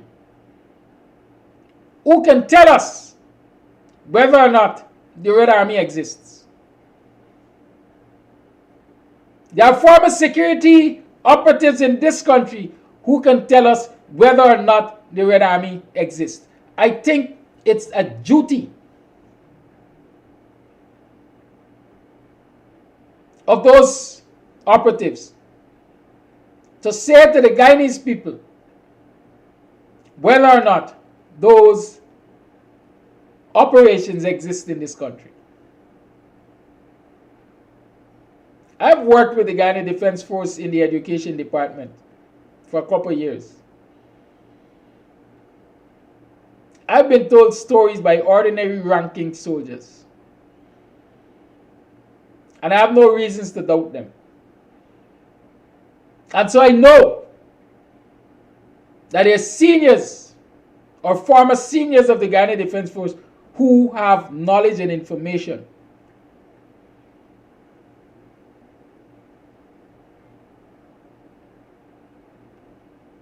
Rick says there's nothing wrong with that. Bonham had his army, militia. The militia was a national outfit. The People's Militia, I think it was called. The militia was a national outfit. National Service was a national outfit. The PPP shut down all of them. Now in previous budget, they budgeted for a regional security assistance apparatus. I wonder if that is to cover the Red Army. I wonder.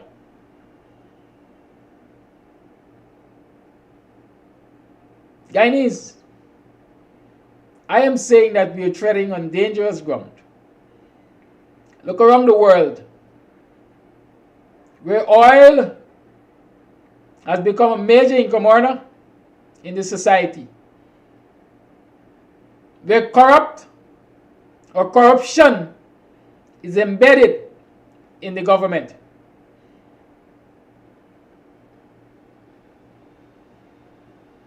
See what the end result has been at some point in time. People talk about the resource curse.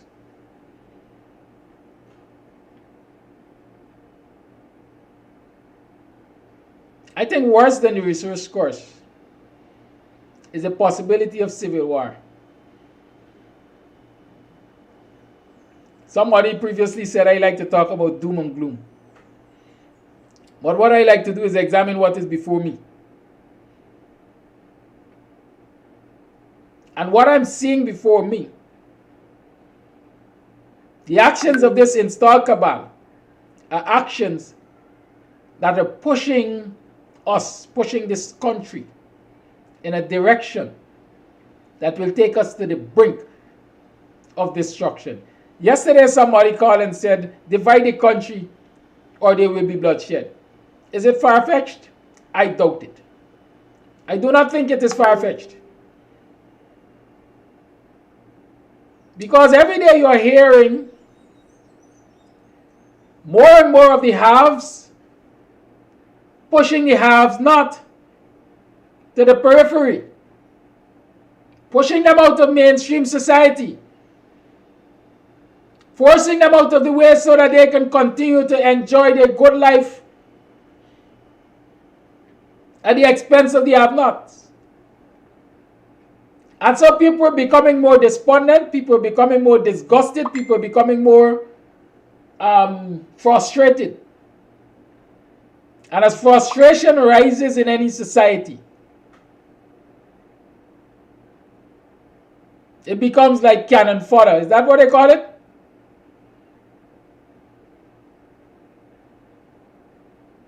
We are sitting on a very tenuous situation in this country.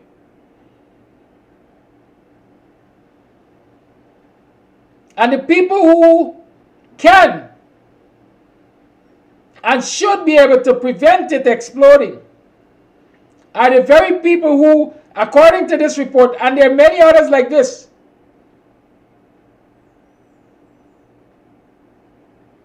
are caught up in corruption, nepotism, cronyism,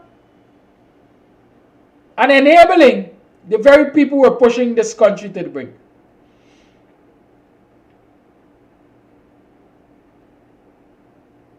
It is the security services that are responsible for the safety of citizens of a country. And they protect that safety by being able to identify through investigative work, intelligence they call it, recognizing plots to commit crimes and thwarting those plots, interrupting them, preventing those crimes from being committed. In the first instance. In the second instance, investigating, gathering evidence, and arresting perpetrators of crimes, ensuring their successful prosecution.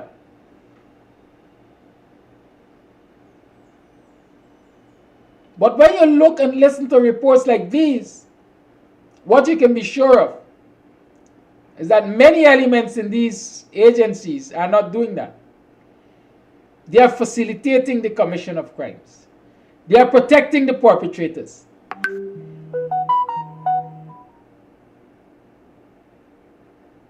And so as long as you have that situation in the society, you cannot expect that when push comes to shove, as I suspect it will at some point in time, that these agencies will play their rightful roles.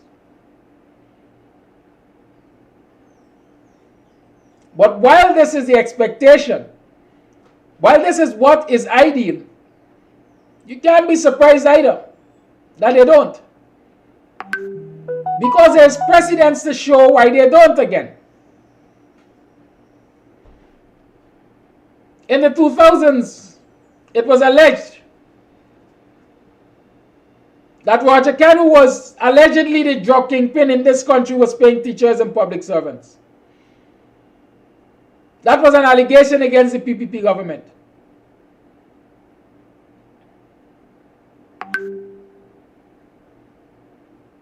In 2021, those who want to know will know that a new kid on the block was paying policemen, ranks of the guided police force were going to the new kid on the block on Hink Street or whatever the name of the street, Longden or Hink Street, whatever, around Parliament building there. They were going there to collect Christmas incentives.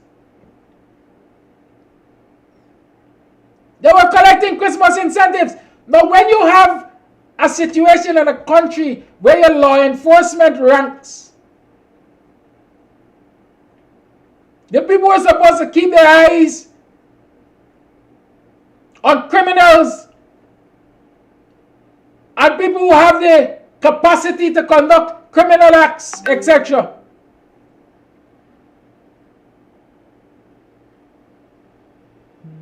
are supposed to keep citizens generally in line. When you have a situation where your ranks are going to private citizens for Christmas incentives, how is it you maintaining law and order?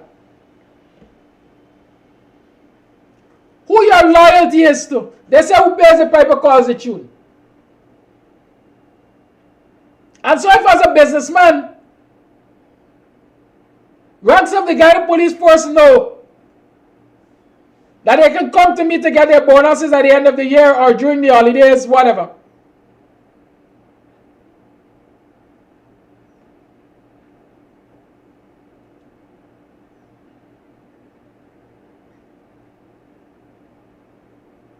Will they have an interest in prosecuting me or protecting me?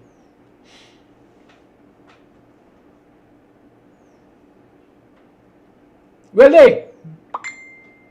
Will they have an interest in prosecuting me or protecting me? He who pays the piper calls the tune. And so this country is in a conundrum. Conundrum. There be people talking about private citizens giving police computers.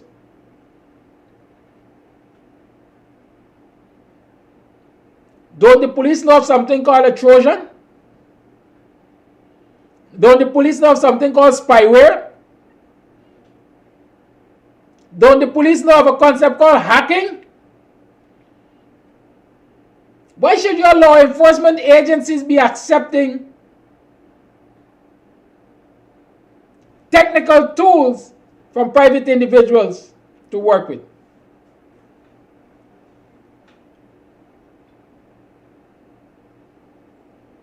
We have had some famous situations. There was a recording with a former commissioner of police. Or there were recordings with former commissioners of police. How did those recordings get acquired? A device had to be somewhere in the office, or in the building, or in close proximity. How did they get there? Was it because of a gift? Or was it because there was someone in the office willing to undermine the office holder? We are in a serious state of crisis in this country when it comes to the security of citizens and national security in general.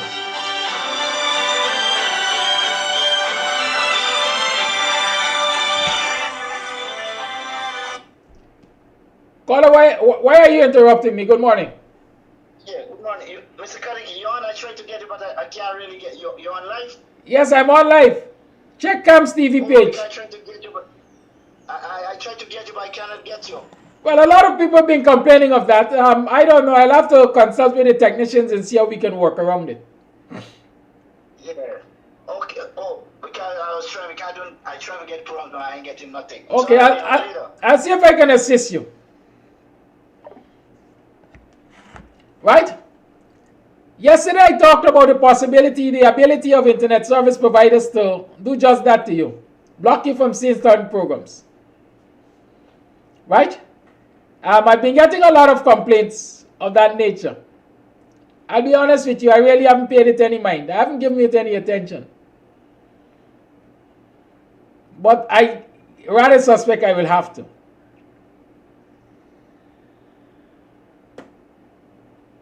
I rather suspect I will have to. Now, Paul Singh said I should ask Aubrey to have the president look into this matter. Are you asking the devil to try his own case in hell? Are you? Why Granger didn't address these issues, clean up the criminal enterprise in the police force? Granger was, in my mind, Granger was the kind of leader that this country doesn't want. Granger could never claim to be a Forbes Burnham. Or I like to talk about this guy, crap, I don't remember his name now. I haven't spoken about him for so long.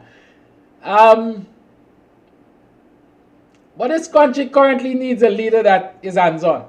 Let me say the least. This country needs a leader who's hands-on. A leader who will look at his ministers and say, you fix it, or you will walk. You fix it or you will walk. You follow me? Granger, in my mind, gave his ministers freedom to work.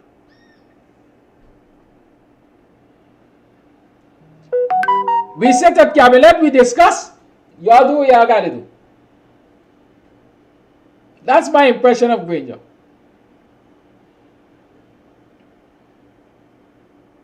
And so fixing, getting rid of the criminal cabal in the Guyana police force and other state agencies must have fallen to a lot of the ministers. And maybe they failed in their duties. I don't know. I simply don't know. But I usually make an argument. For example, when you talk about, a lot of people usually ask why the government in jail for Roger Khan when he came back. Like I explained, it is alleged Roger Khan used to pay the public servants, including the police. So the question I always ask, if Roger Khan is the commissioner of police, whether officially or not, who was collecting the evidence on him? Who was collecting the evidence? And since no one was collecting the evidence, how are you jailing him?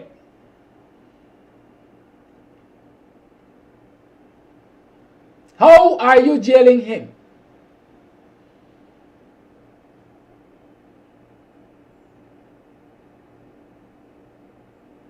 Huh? I don't know. How you could jail a man without evidence? Because if I'm the boss and I say, cut out the one head, you collecting evidence against me? Especially if you doing a cutting out of the head. Come on. Sometimes we just have to be real. Right? But like I'm saying, we are in dangerous times. A whole list of those names in this report are poised right now to take over the Guyana police force.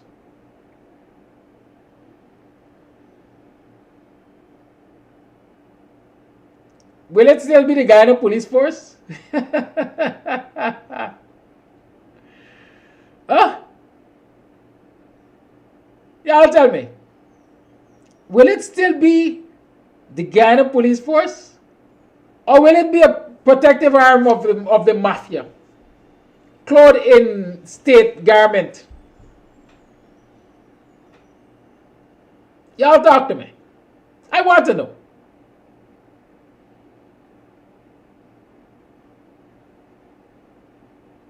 Huh? I want to know these things.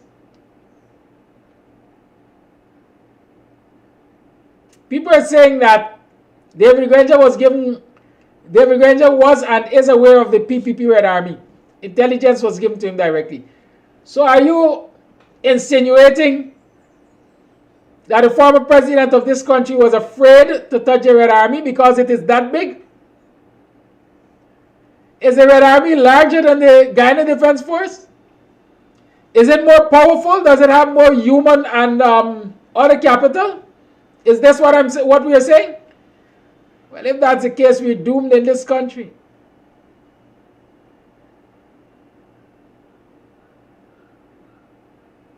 If that's the case, we are doomed. They say I like to preach doom and gloom. If this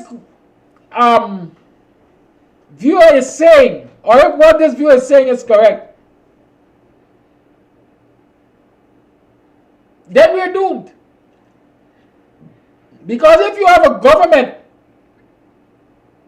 that is aware of a certain illegal operation and fail to touch it out of fear of its size, then we are in serious problems.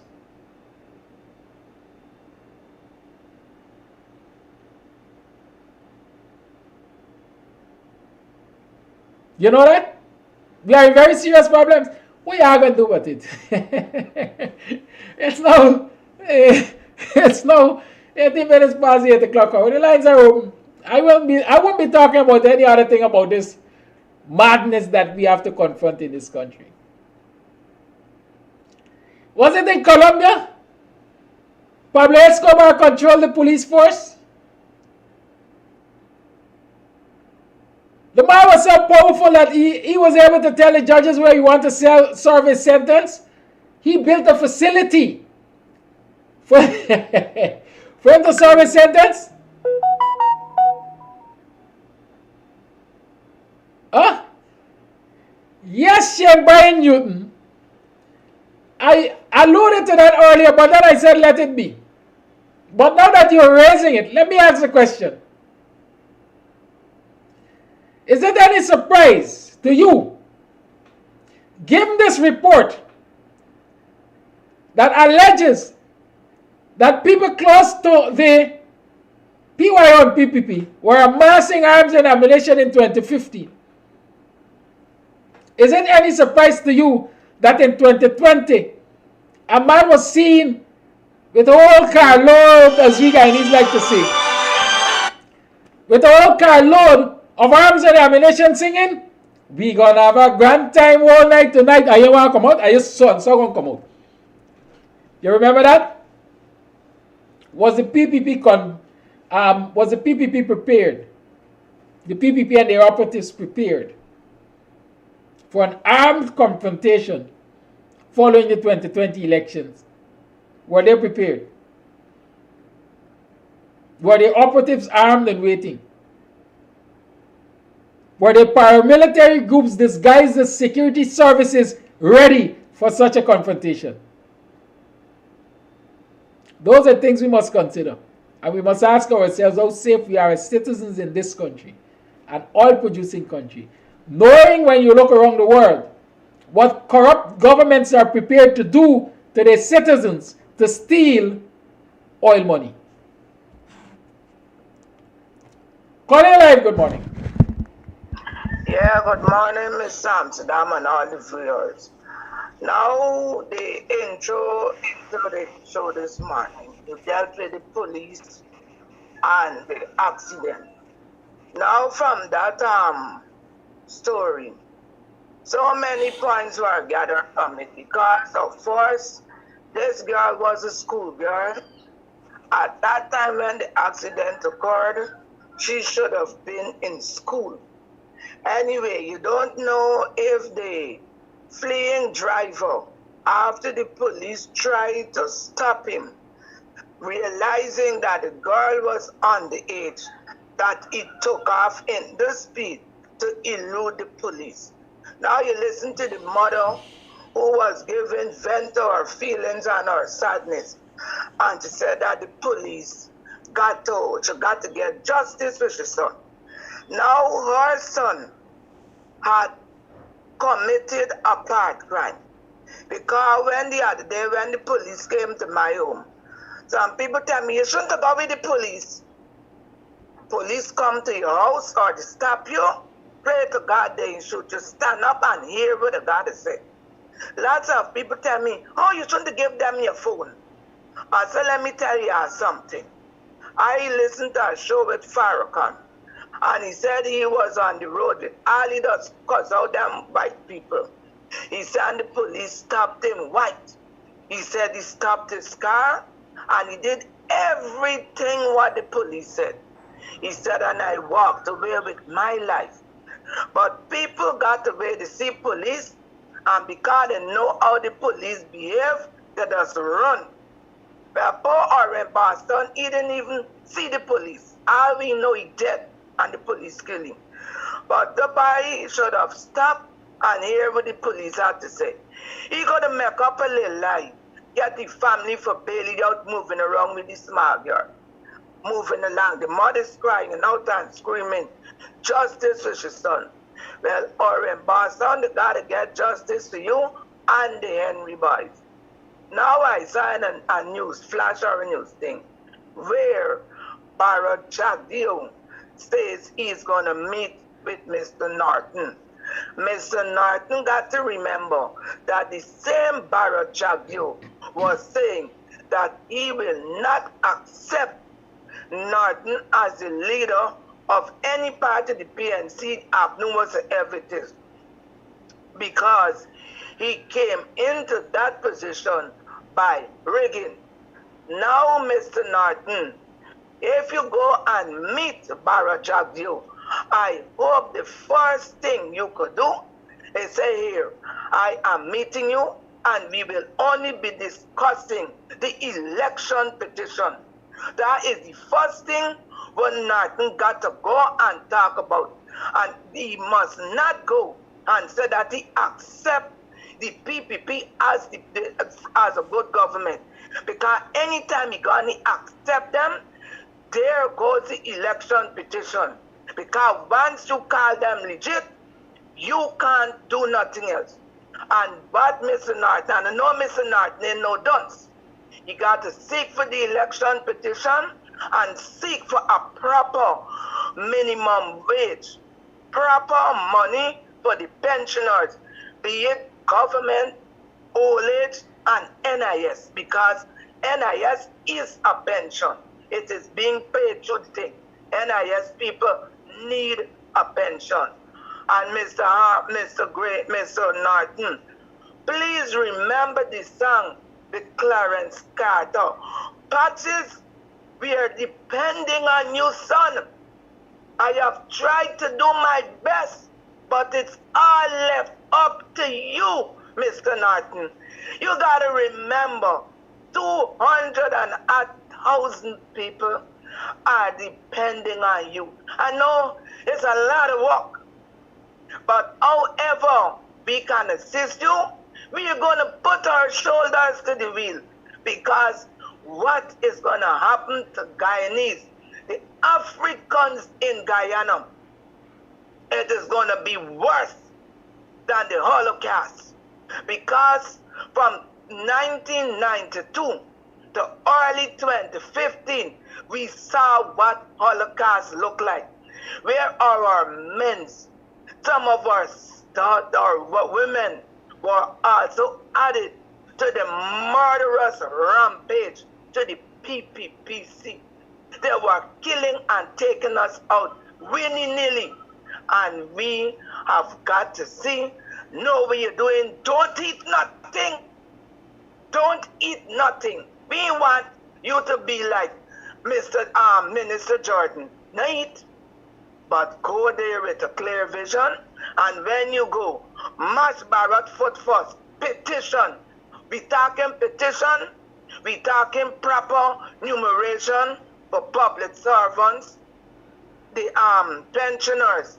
And when you finish setting that on the table, any other business. And the main thing, tell you up front, I will not respect the PPP as the legal government.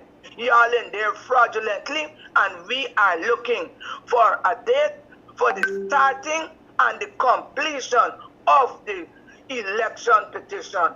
And a special thank you to Minister Nicolette Henry for taking it on herself to drop out so that Mr. Norton could go into Parliament. Hats off to you. That's why I like to big up the women, because women, we are a strong set of people. Goodbye, bye-bye, morning. Thank you, have a good day. Lines are made up 6225933 is the number to call. Voice note. Good morning, Mr. Gaddafi. How was everything this morning? In that era,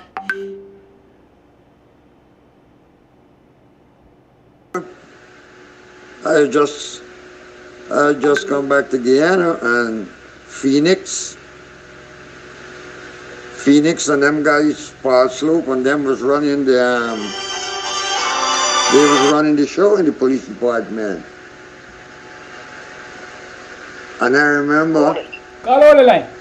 Shadman and Phoenix used to be in the same house in Guyana Street, but yeah, there's no this game. And like I said many a times, that everybody had known the drug game, because Sheriff Street was like Las Vegas, Palm Court. The Americans been in there, you know. And me talking with suitcase running his red man, trying to smuggle a kilo to New York. I talking about in the big times. Everybody didn't know what going on. Everybody, the Americans, the Canadians, everybody didn't know what was going on. Ministers on both sides of the fence. It had to happen. The international community wanted to happen. And it's happening again in America. You got a wide open border, and not cocaine to deal with, now fentanyl. And nobody's stopping it in America. Nobody's stopping it. Millions of people just walking in the country. Y'all best look what's going on, buddy. Y'all best know this game. That's my take this morning. But Phoenix and that other guy, I think he was the chief of police or something there. When all this, you know, me and been home when the shooting was going on, and I able to shoot him. But, you know, if in the game that's going to happen. And I'm hearing about all these young Guyanese that get killed. But you don't hear no parents. You don't hear no parents. You don't hear about no investigation. You only hear, you know, if in the game and you take the people drugs and you can't deliver, you're dead. You don't get locked up. If you go to kosher bank and you take kosher bank money, they can lock you up. If you're in the game, that is what has happened. That's how you pay the price. If you can't do the time, if you can't deal with it, don't do the crime. God bless. Y'all saw what it took. Let me call this man by his other name for getting some problems. Y'all saw what it took Frankie to come out. Call her live, good morning. Morning, Kadaki, and morning, Guyana. Great program, lots of information. And the question that we should ask is Guyana a country that's going to be, what would I say, a good country to live in? And the question is going to be no. Too much crime and corruption, and I would beg anyone that's listening and actually viewing to ask the question, how would one get out of the situation we're in? Because it's a terrible situation. My answer is to bring in Scotland Yard and have them do a forensic audit or investigation. You investigate the army, you investigate the police, and all the entities in Guyana.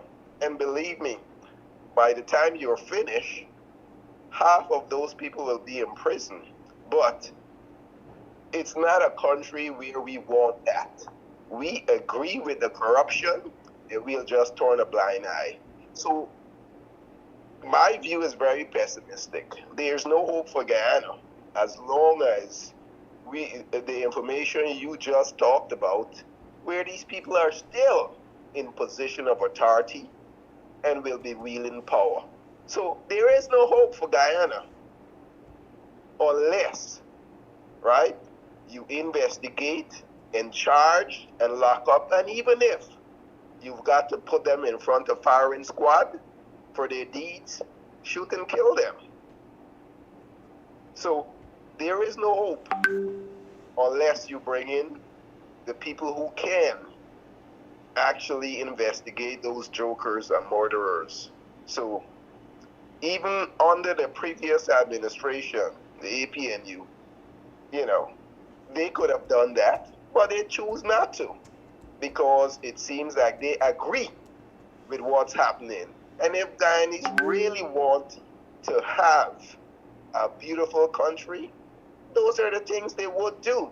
As far as meeting Barack, Aubrey Norton should meet him and slap him on his ass and tell him, fetch me some water, on a lighter note. And that's it. Thank you, caller. Voice note. Mr. Kams, good morning. Listen, someone told me that there is some ship went to Jamaica and drop off how much thousands of guns, and the ship is heading to Guyana. So you all watch out for that ship. Some ship is coming. Guyana don't have border security, but they're saying is the government. It's an unknown ship. The government in Guyana is the one that buying these guns and giving these people. And in Jamaica is the same thing too. Jamaica get over 200 murder from the year start. They getting a lot of ire for murder, and these Guyanese picking up the Jamaican trade and trend that they're going on with in Jamaica. They see what Jamaica doing, and they're doing the same thing in Guyana. People do the same thing happening in Jamaica. I get contact with Jamaica. I get there's a member of parliament. He's an ex-member of parliament named Andre Stevens. I want to send some things what's going on in Guyana. He exposed the prime minister last month. He exposed the prime minister with a lot of story because he was the prime minister right-hand man in parliament. He used to taste his food and he talked about a lot of things. But other people talk about the prime minister, they will lock them up. So he said the order, trying to put people to kill. But if they only put anybody to kill him, Jamaica will turn upside down. He announced it up to yesterday. He was on thing talking. These people is terrible. I don't know how they get Jagdio running things up in Guyana like that. This is really ridiculous, I'm telling you. The U.S. government need to know these things. I don't know who can write the U.S. government and let them know what's going on. Write the member of parliament and all these things. Kamala Harris, they would look at the letter and they would look into it right now. They gone to that place to Ukraine or whatever. They send 3,000 soldiers. Oh my God, I tell you, this is too much. Guyana need to be under something.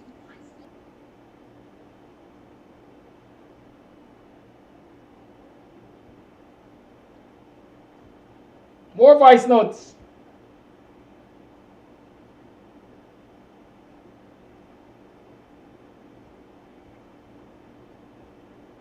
Hi, good morning, Kadaki and CAM viewers. I'm an ex-military personnel from Guyana, but not living in Guyana at present. You know, from day to day, as I find the time, I keep tracking certain events in Guyana. And this is not the first time under the PPP regime that large cache of ammunition and arms is being found. But every time they find this thing, they blame it on the PNC. With what you said this morning concerning the information about that that weapons bust in Camerville or wherever it was, prior to that, there was an anti-personnel tank that arrived on one of the docks in Guyana. And everybody claimed that they don't know who it belonged to and where it was going. Do you have any information on where that thing went and who it actually had belonged to? I remember that tank, and up to now, I don't know where it went. I don't know who it belonged to. I don't know up until now what became of it. Maybe you can contact one of your state friends and let them tell us, because I seriously don't know.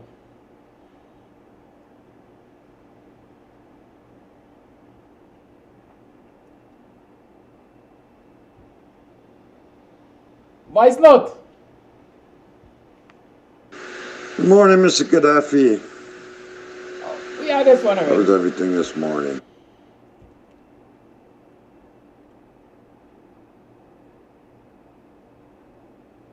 Voice note. Lucky morning. Morning to viewers and listeners. I was listening to some of the allegations involving the killing thing, but as I mentioned, when PP was in post, Jacques Dio was the president. Remember that robbery in Orbis? I think it's Rosal, the bank, where police went after the robbers and I think they killed them. I think like about 3 or 4 of them. But the thing is that some of the money was recovered and information that police now, stole the loot and all kind of stuff. What if here, after they find the kids with a set of the money in Charlotte Street, I think, and wet money. And he was up there, he was part of the operation, he was a sergeant then. The president, Jacques Dio at the time, said, listen, the main idea that they went after the bandit and they killed them, right? He said that is enough. He said nobody can get in trouble over the money and the money insured. Well, you got to draw a conclusion from them. So the whole thing started since then, or that was just part of what transpired with the kids in this book. I remember that story with it was the 2000s again, when a gang went to Rosal, I think it was, and they robbed the bank and they were held up in a swamp somewhere in Borbis for a couple of days. Some of them died from snake bites, as far as I understood, and a lot of them were killed by the police and things. I remember some police was found with wet money on a line, and I can't remember who it was. And so this call is saying Hickens was found with wet money during that period. I don't know. I can't corroborate. I can't remember. If I do my research, I'll be able to find out. But I remember there was a publication of police men being found with wet money because it was a big laugh at that time. Good that people would be so stupid to steal this money and hang it out online to dry and so on. The lines remain on 6225933 is the number to call. We have about 20 minutes to program time.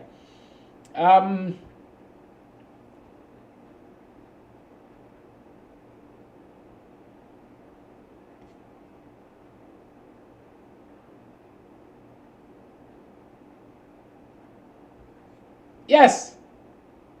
Call and let's talk those things.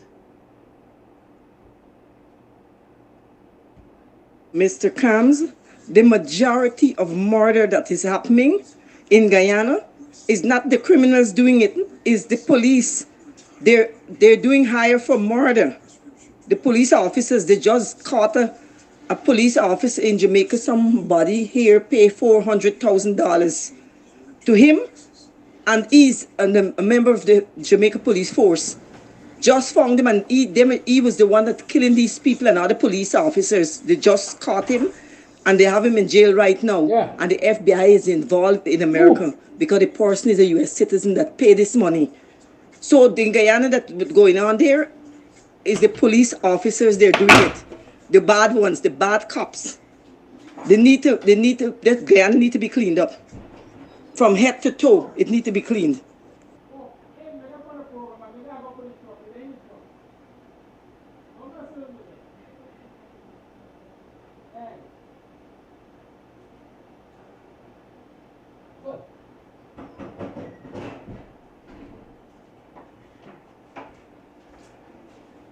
Yes, let's make use of the few minutes we have left. 6 to 5.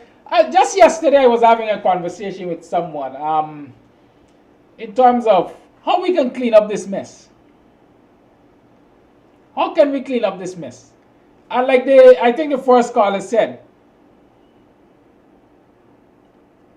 we need to get international intervention. You have to have people who don't have, and that's a hard thing to say, quite frankly.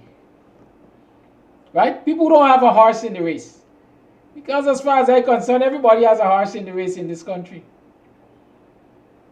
But I think international reputable organizations are the ones to turn to. Because in many instances, they would have their reputation to defend.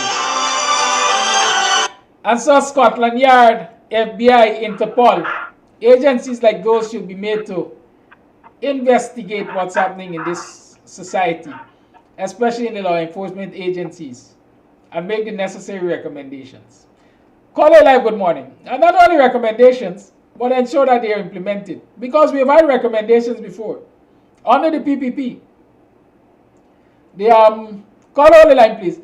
The British funded, what do they call it? Citizen Security Strengthening Program. Police reform and whatever, was British funded. It was started under the PPP. They weren't willing to follow through with most of the recommendations. And so basically they tell the British, y'all keep your money. We can keep your sovereignty. Right? Caller, your live. Good morning. Hi, good morning, Mr. Amsterdam. I was on this the same issue yesterday when the phone I think came off.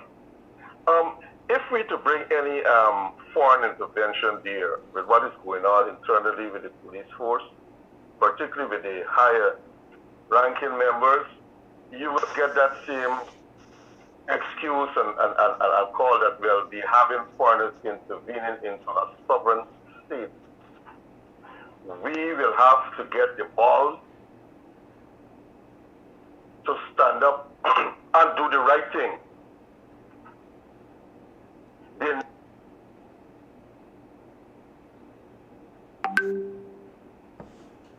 This would be interesting.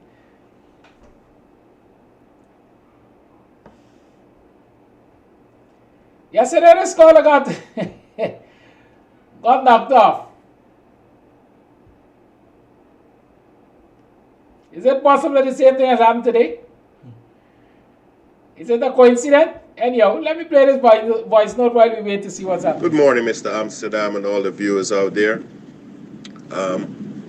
Guyanese, we need to get the idea out of our head that the U.S. is coming to save us or help us.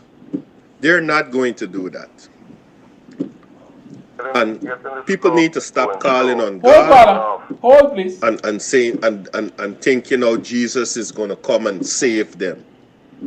We need to get up and help ourselves. When we start getting up and helping ourselves, right? Then God is going to come in the mix. Then Jesus is going to come in the mix, right? When he see we helping ourselves. We need to be more productive. We need to stop sitting down and taking all this abuse every day and start being proactive.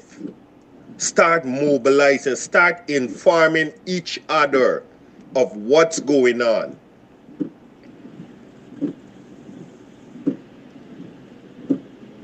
And we asking all of the MPs and so forth to start going into the villages them and start educating the people there more, right? Some of them need to take a break from the social media thing and start going in the grounds them on the into the villages and start educating the people them. And this how the people them gonna start getting mobilized. Call a hold. Yeah, Keep on pressing and doing what you're doing, Mr. Amsterdam. You're doing a good work. Call A live. Yeah, you hear me? Yes.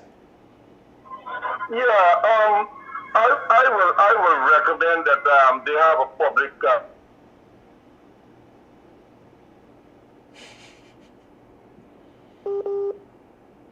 the police force. My God. I'm getting. Hello? Colin, may have to send us a voice note. Please do. Yes, it's now 30 minutes to the 9 o'clock hour. You're tuned to the Buxtonian Morning Time. We're talking the things. Good morning, Kodaki viewers and listeners. We, the GT people, and we have to clean our own mess. We have to clean up our own mess. We cannot wait on the former colonial masters to come and clean our mess. We have to clean our own mess. Excuse me. As Forbes Burnham mentioned, everybody got to clean their own backyard.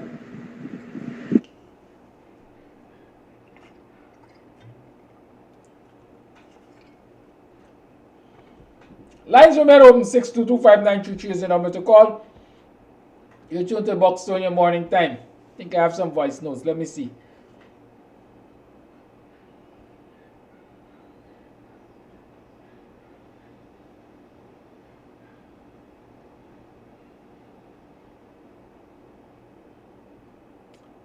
Well, I don't know. Coffee sent me a set of thing here, but I don't know which is public and which is not. 622-5933 is the number to call. We're talking the things.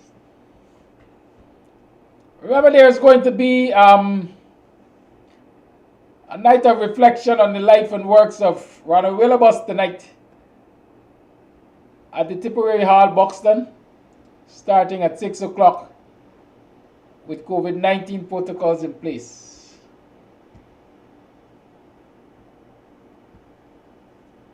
Ronald has been a soldier in the struggle.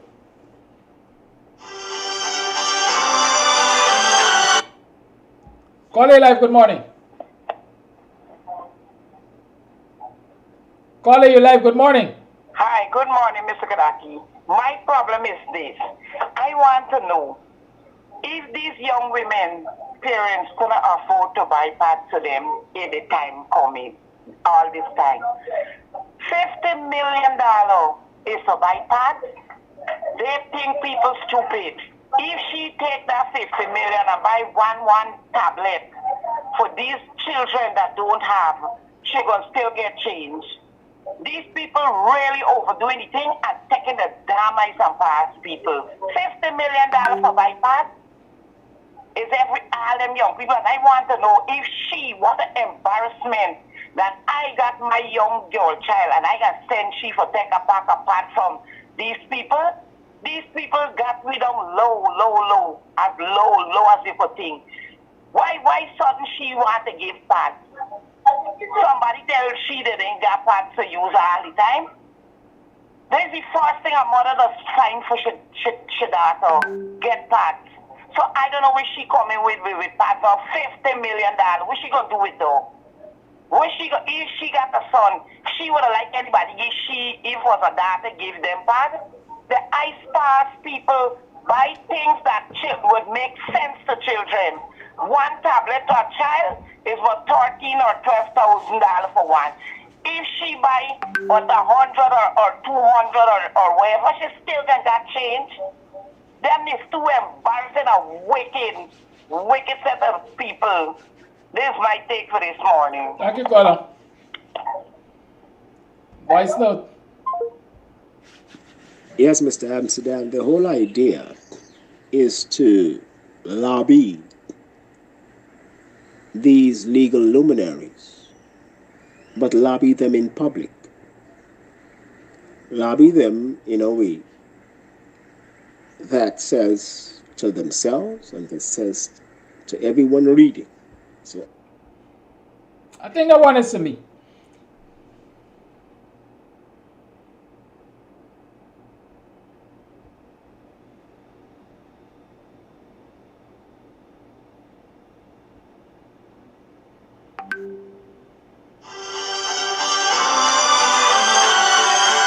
The death is announced of Ronald Willibus, age 69, who died at his home at Melanie Damashana on Sunday, 30th January 2022. Ronald was the husband of Wendella Willibus of the USA, father of Mosa Willibus Isaacs of the USA, Rondell Willibus St. Kitts of the United Kingdom, Oswin Coggins, and Rowan Willibus of Guyana.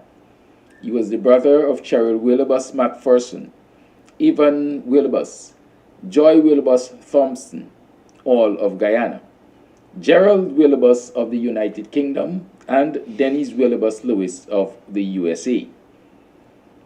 Ronald was the grandfather of Bianca, Akira St. Kitts, and Rain Willibus, brother-in-law of Earl McPherson, Sabrina Willibus, Audrey Willibus, Maxie Thompson, Patrick Lewis, Audrey Zephyr, Lorna Peters, Marlene Thompson. He was the uncle of Dr. Ava and Anita McPherson, Tracy Semple, Keon Willibus, Akila Jackman, Treon, Terence, and Tristan Thompson, and Athalsey Hunt, cousin of Colin, June, Rennie, and Gail Paris, Valda Bertie, Neville Waterton, Desiree King, Charlie Watson, Malcolm and Colin Waterton, Donna Blackmore, Roxanne Lord, Murty, Martin, and Nigel Waterton, Bert Arnold and Dr. Donna Morrison, Carol Morrison Shuri, Lynette Thomas, Don Thomas, Joan Thomas, Brenda Huntley, Morris Wilson, Linda London, and many others. Cousin of the following families: the Watertons, the Rosemonds, the Smiths, the Morgans. The funeral of the late Ronald Owen Willibus will take place on Saturday, 5th February. First viewing will be at Jerrick's Funeral Home, Paradise, between 13 hours and 13:40 hours. Second viewing and the tributes will take place at the St. Augustine Anglican Church, Friendship Village, from 14 hours. Church service begins at 15 hours. A night of reflection will be held at Tipperary Hall, Buxton, on Friday, February 4, beginning at 1800 hours. All COVID protocols are in place. Thank you for holding, caller. Your life. Good morning to you. Morning to listeners. Now, since it is alleged that there's a Red Army / paramilitary group out here in Guyana that exists in Guyana, now I don't know if you can shed some light here, could our GDF go in search of where these pockets or groups may exist and find who they are? That is my question, because this is very, very worrying, very worrying, at least for me and my child, my children, my family, and my grandchildren to come. Thank you.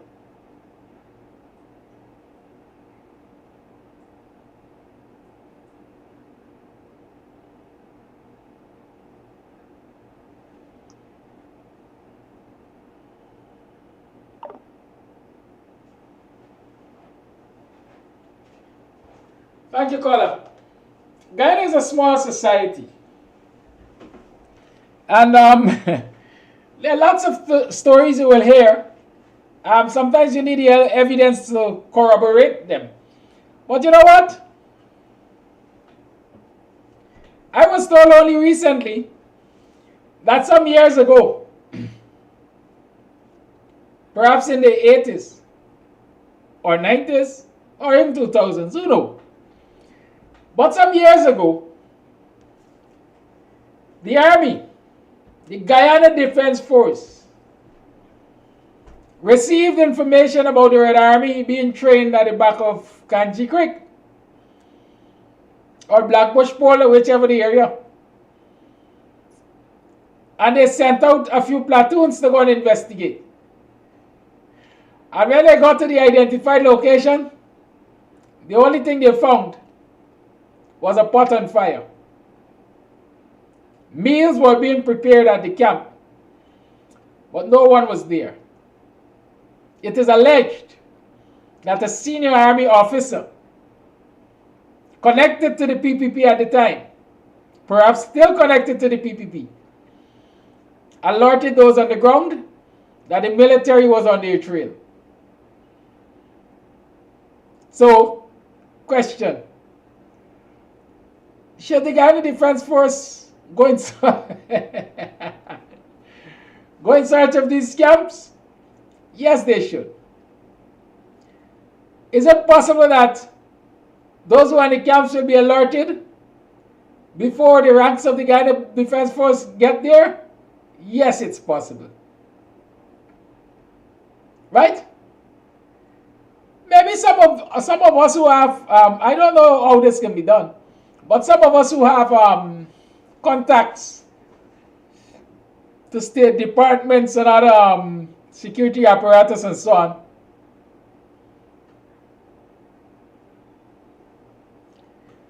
maybe should see if they can get satellite imaging to identify these camps. Good? It's possible. Google Map, Google Earth. Those who are good at using the thing, maybe you can utilize the technology to see if you will pinpoint where these camps exist. I don't know. I'm just thinking aloud. Good? But the fact is, it has always been said, and I have no reason to doubt, that the PPP has their own apparatus. Call it what you want to call it. But they have their own armed apparatus. Now,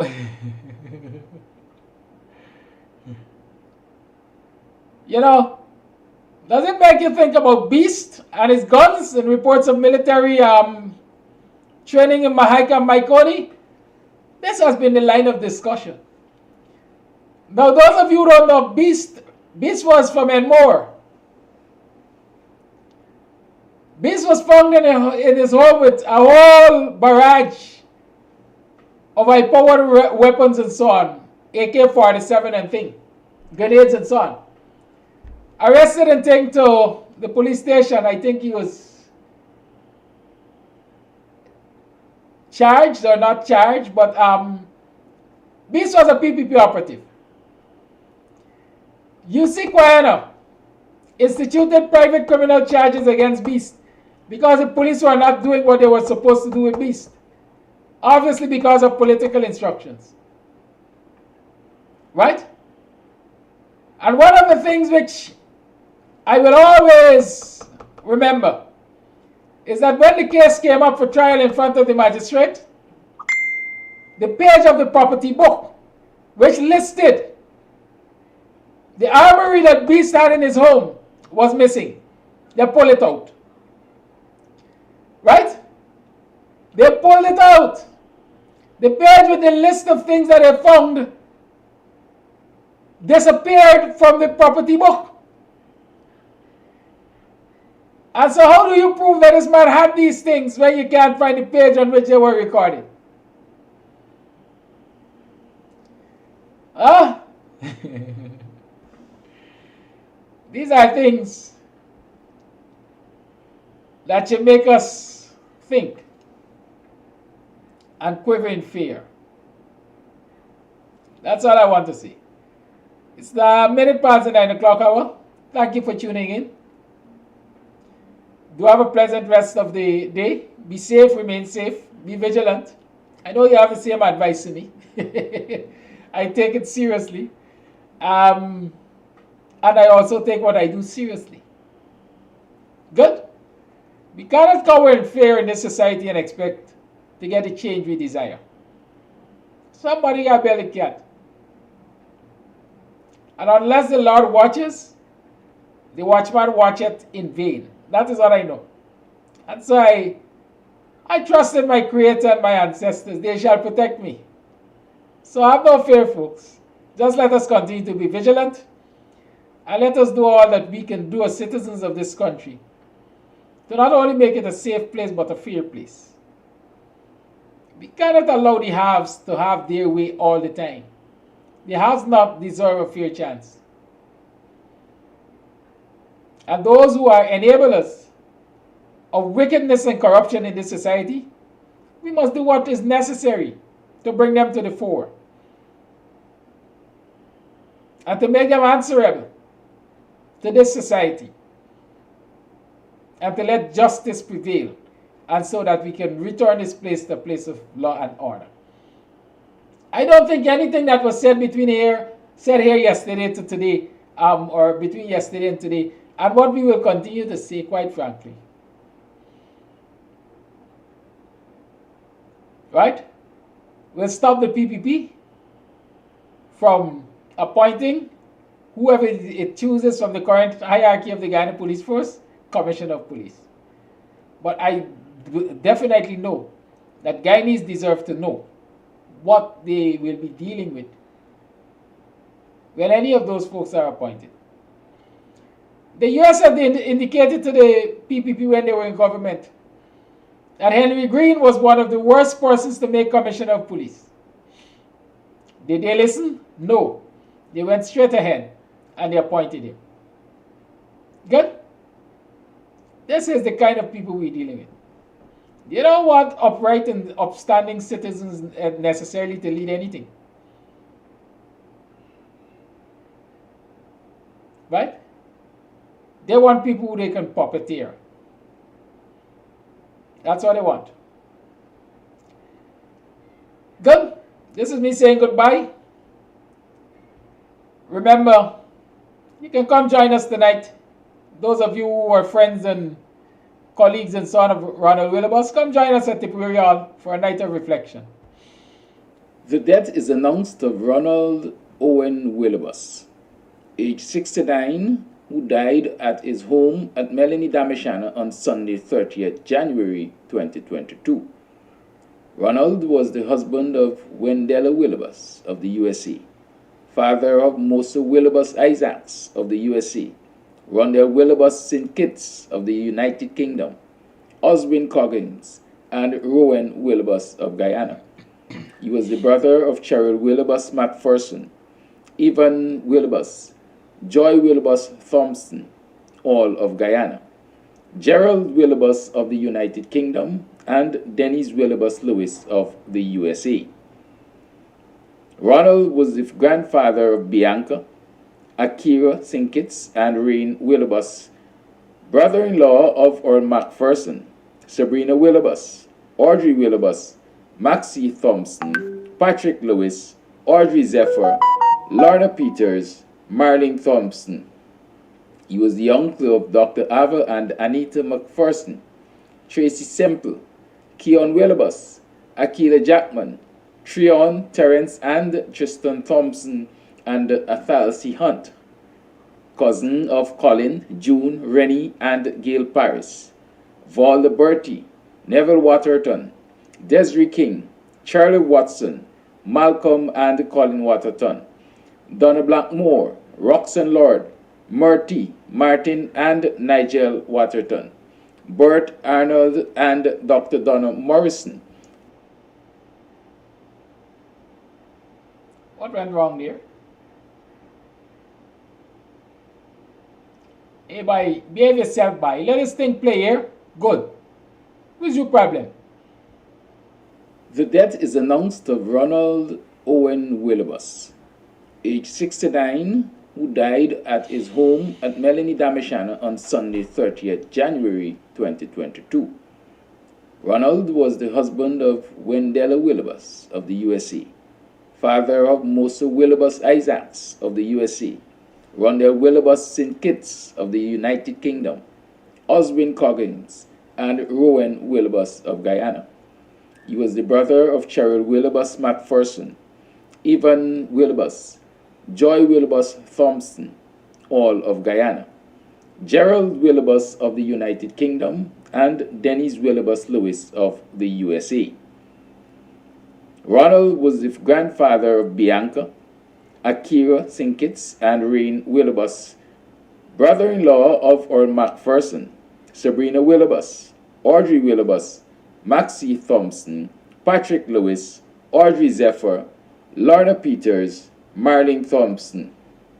He was the uncle of Dr. Ava and Anita McPherson, Tracy Semple, Keon Willibus, Akila Jackman, Treon, Terence, and Tristan Thompson, and Athalsey Hunt, cousin of Colin, June, Rennie, and Gail Paris, Valda Bertie, Neville Waterton, Desiree King, Charlie Watson, Malcolm and Colin Waterton, Donna Blackmore, Roxanne Lord, Murty, Martin, and Nigel Waterton, Bert Arnold and Dr. Donna Morrison, Carol Morrison Shuri, Lynette Thomas, Don Thomas, Joan Thomas, Brenda Huntley, Morris Wilson, Linda London, and many others. Cousin of the following families: the Watertons, the Rosemonds, the Smiths, the Morgans. The funeral of the late Ronald Owen Willibus will take place on Saturday, 5th February. First viewing will be at Jerrick's Funeral Home, Paradise, between 13 hours and 13:40 hours. Second viewing and the tributes will take place at the St. Augustine Anglican Church, Friendship Village, from 14 hours. Church service begins at 15 hours. A night of reflection will be held at Tipperary Hall, Buxton, on Friday, February 4, beginning at 1800 hours. All COVID protocols are in place.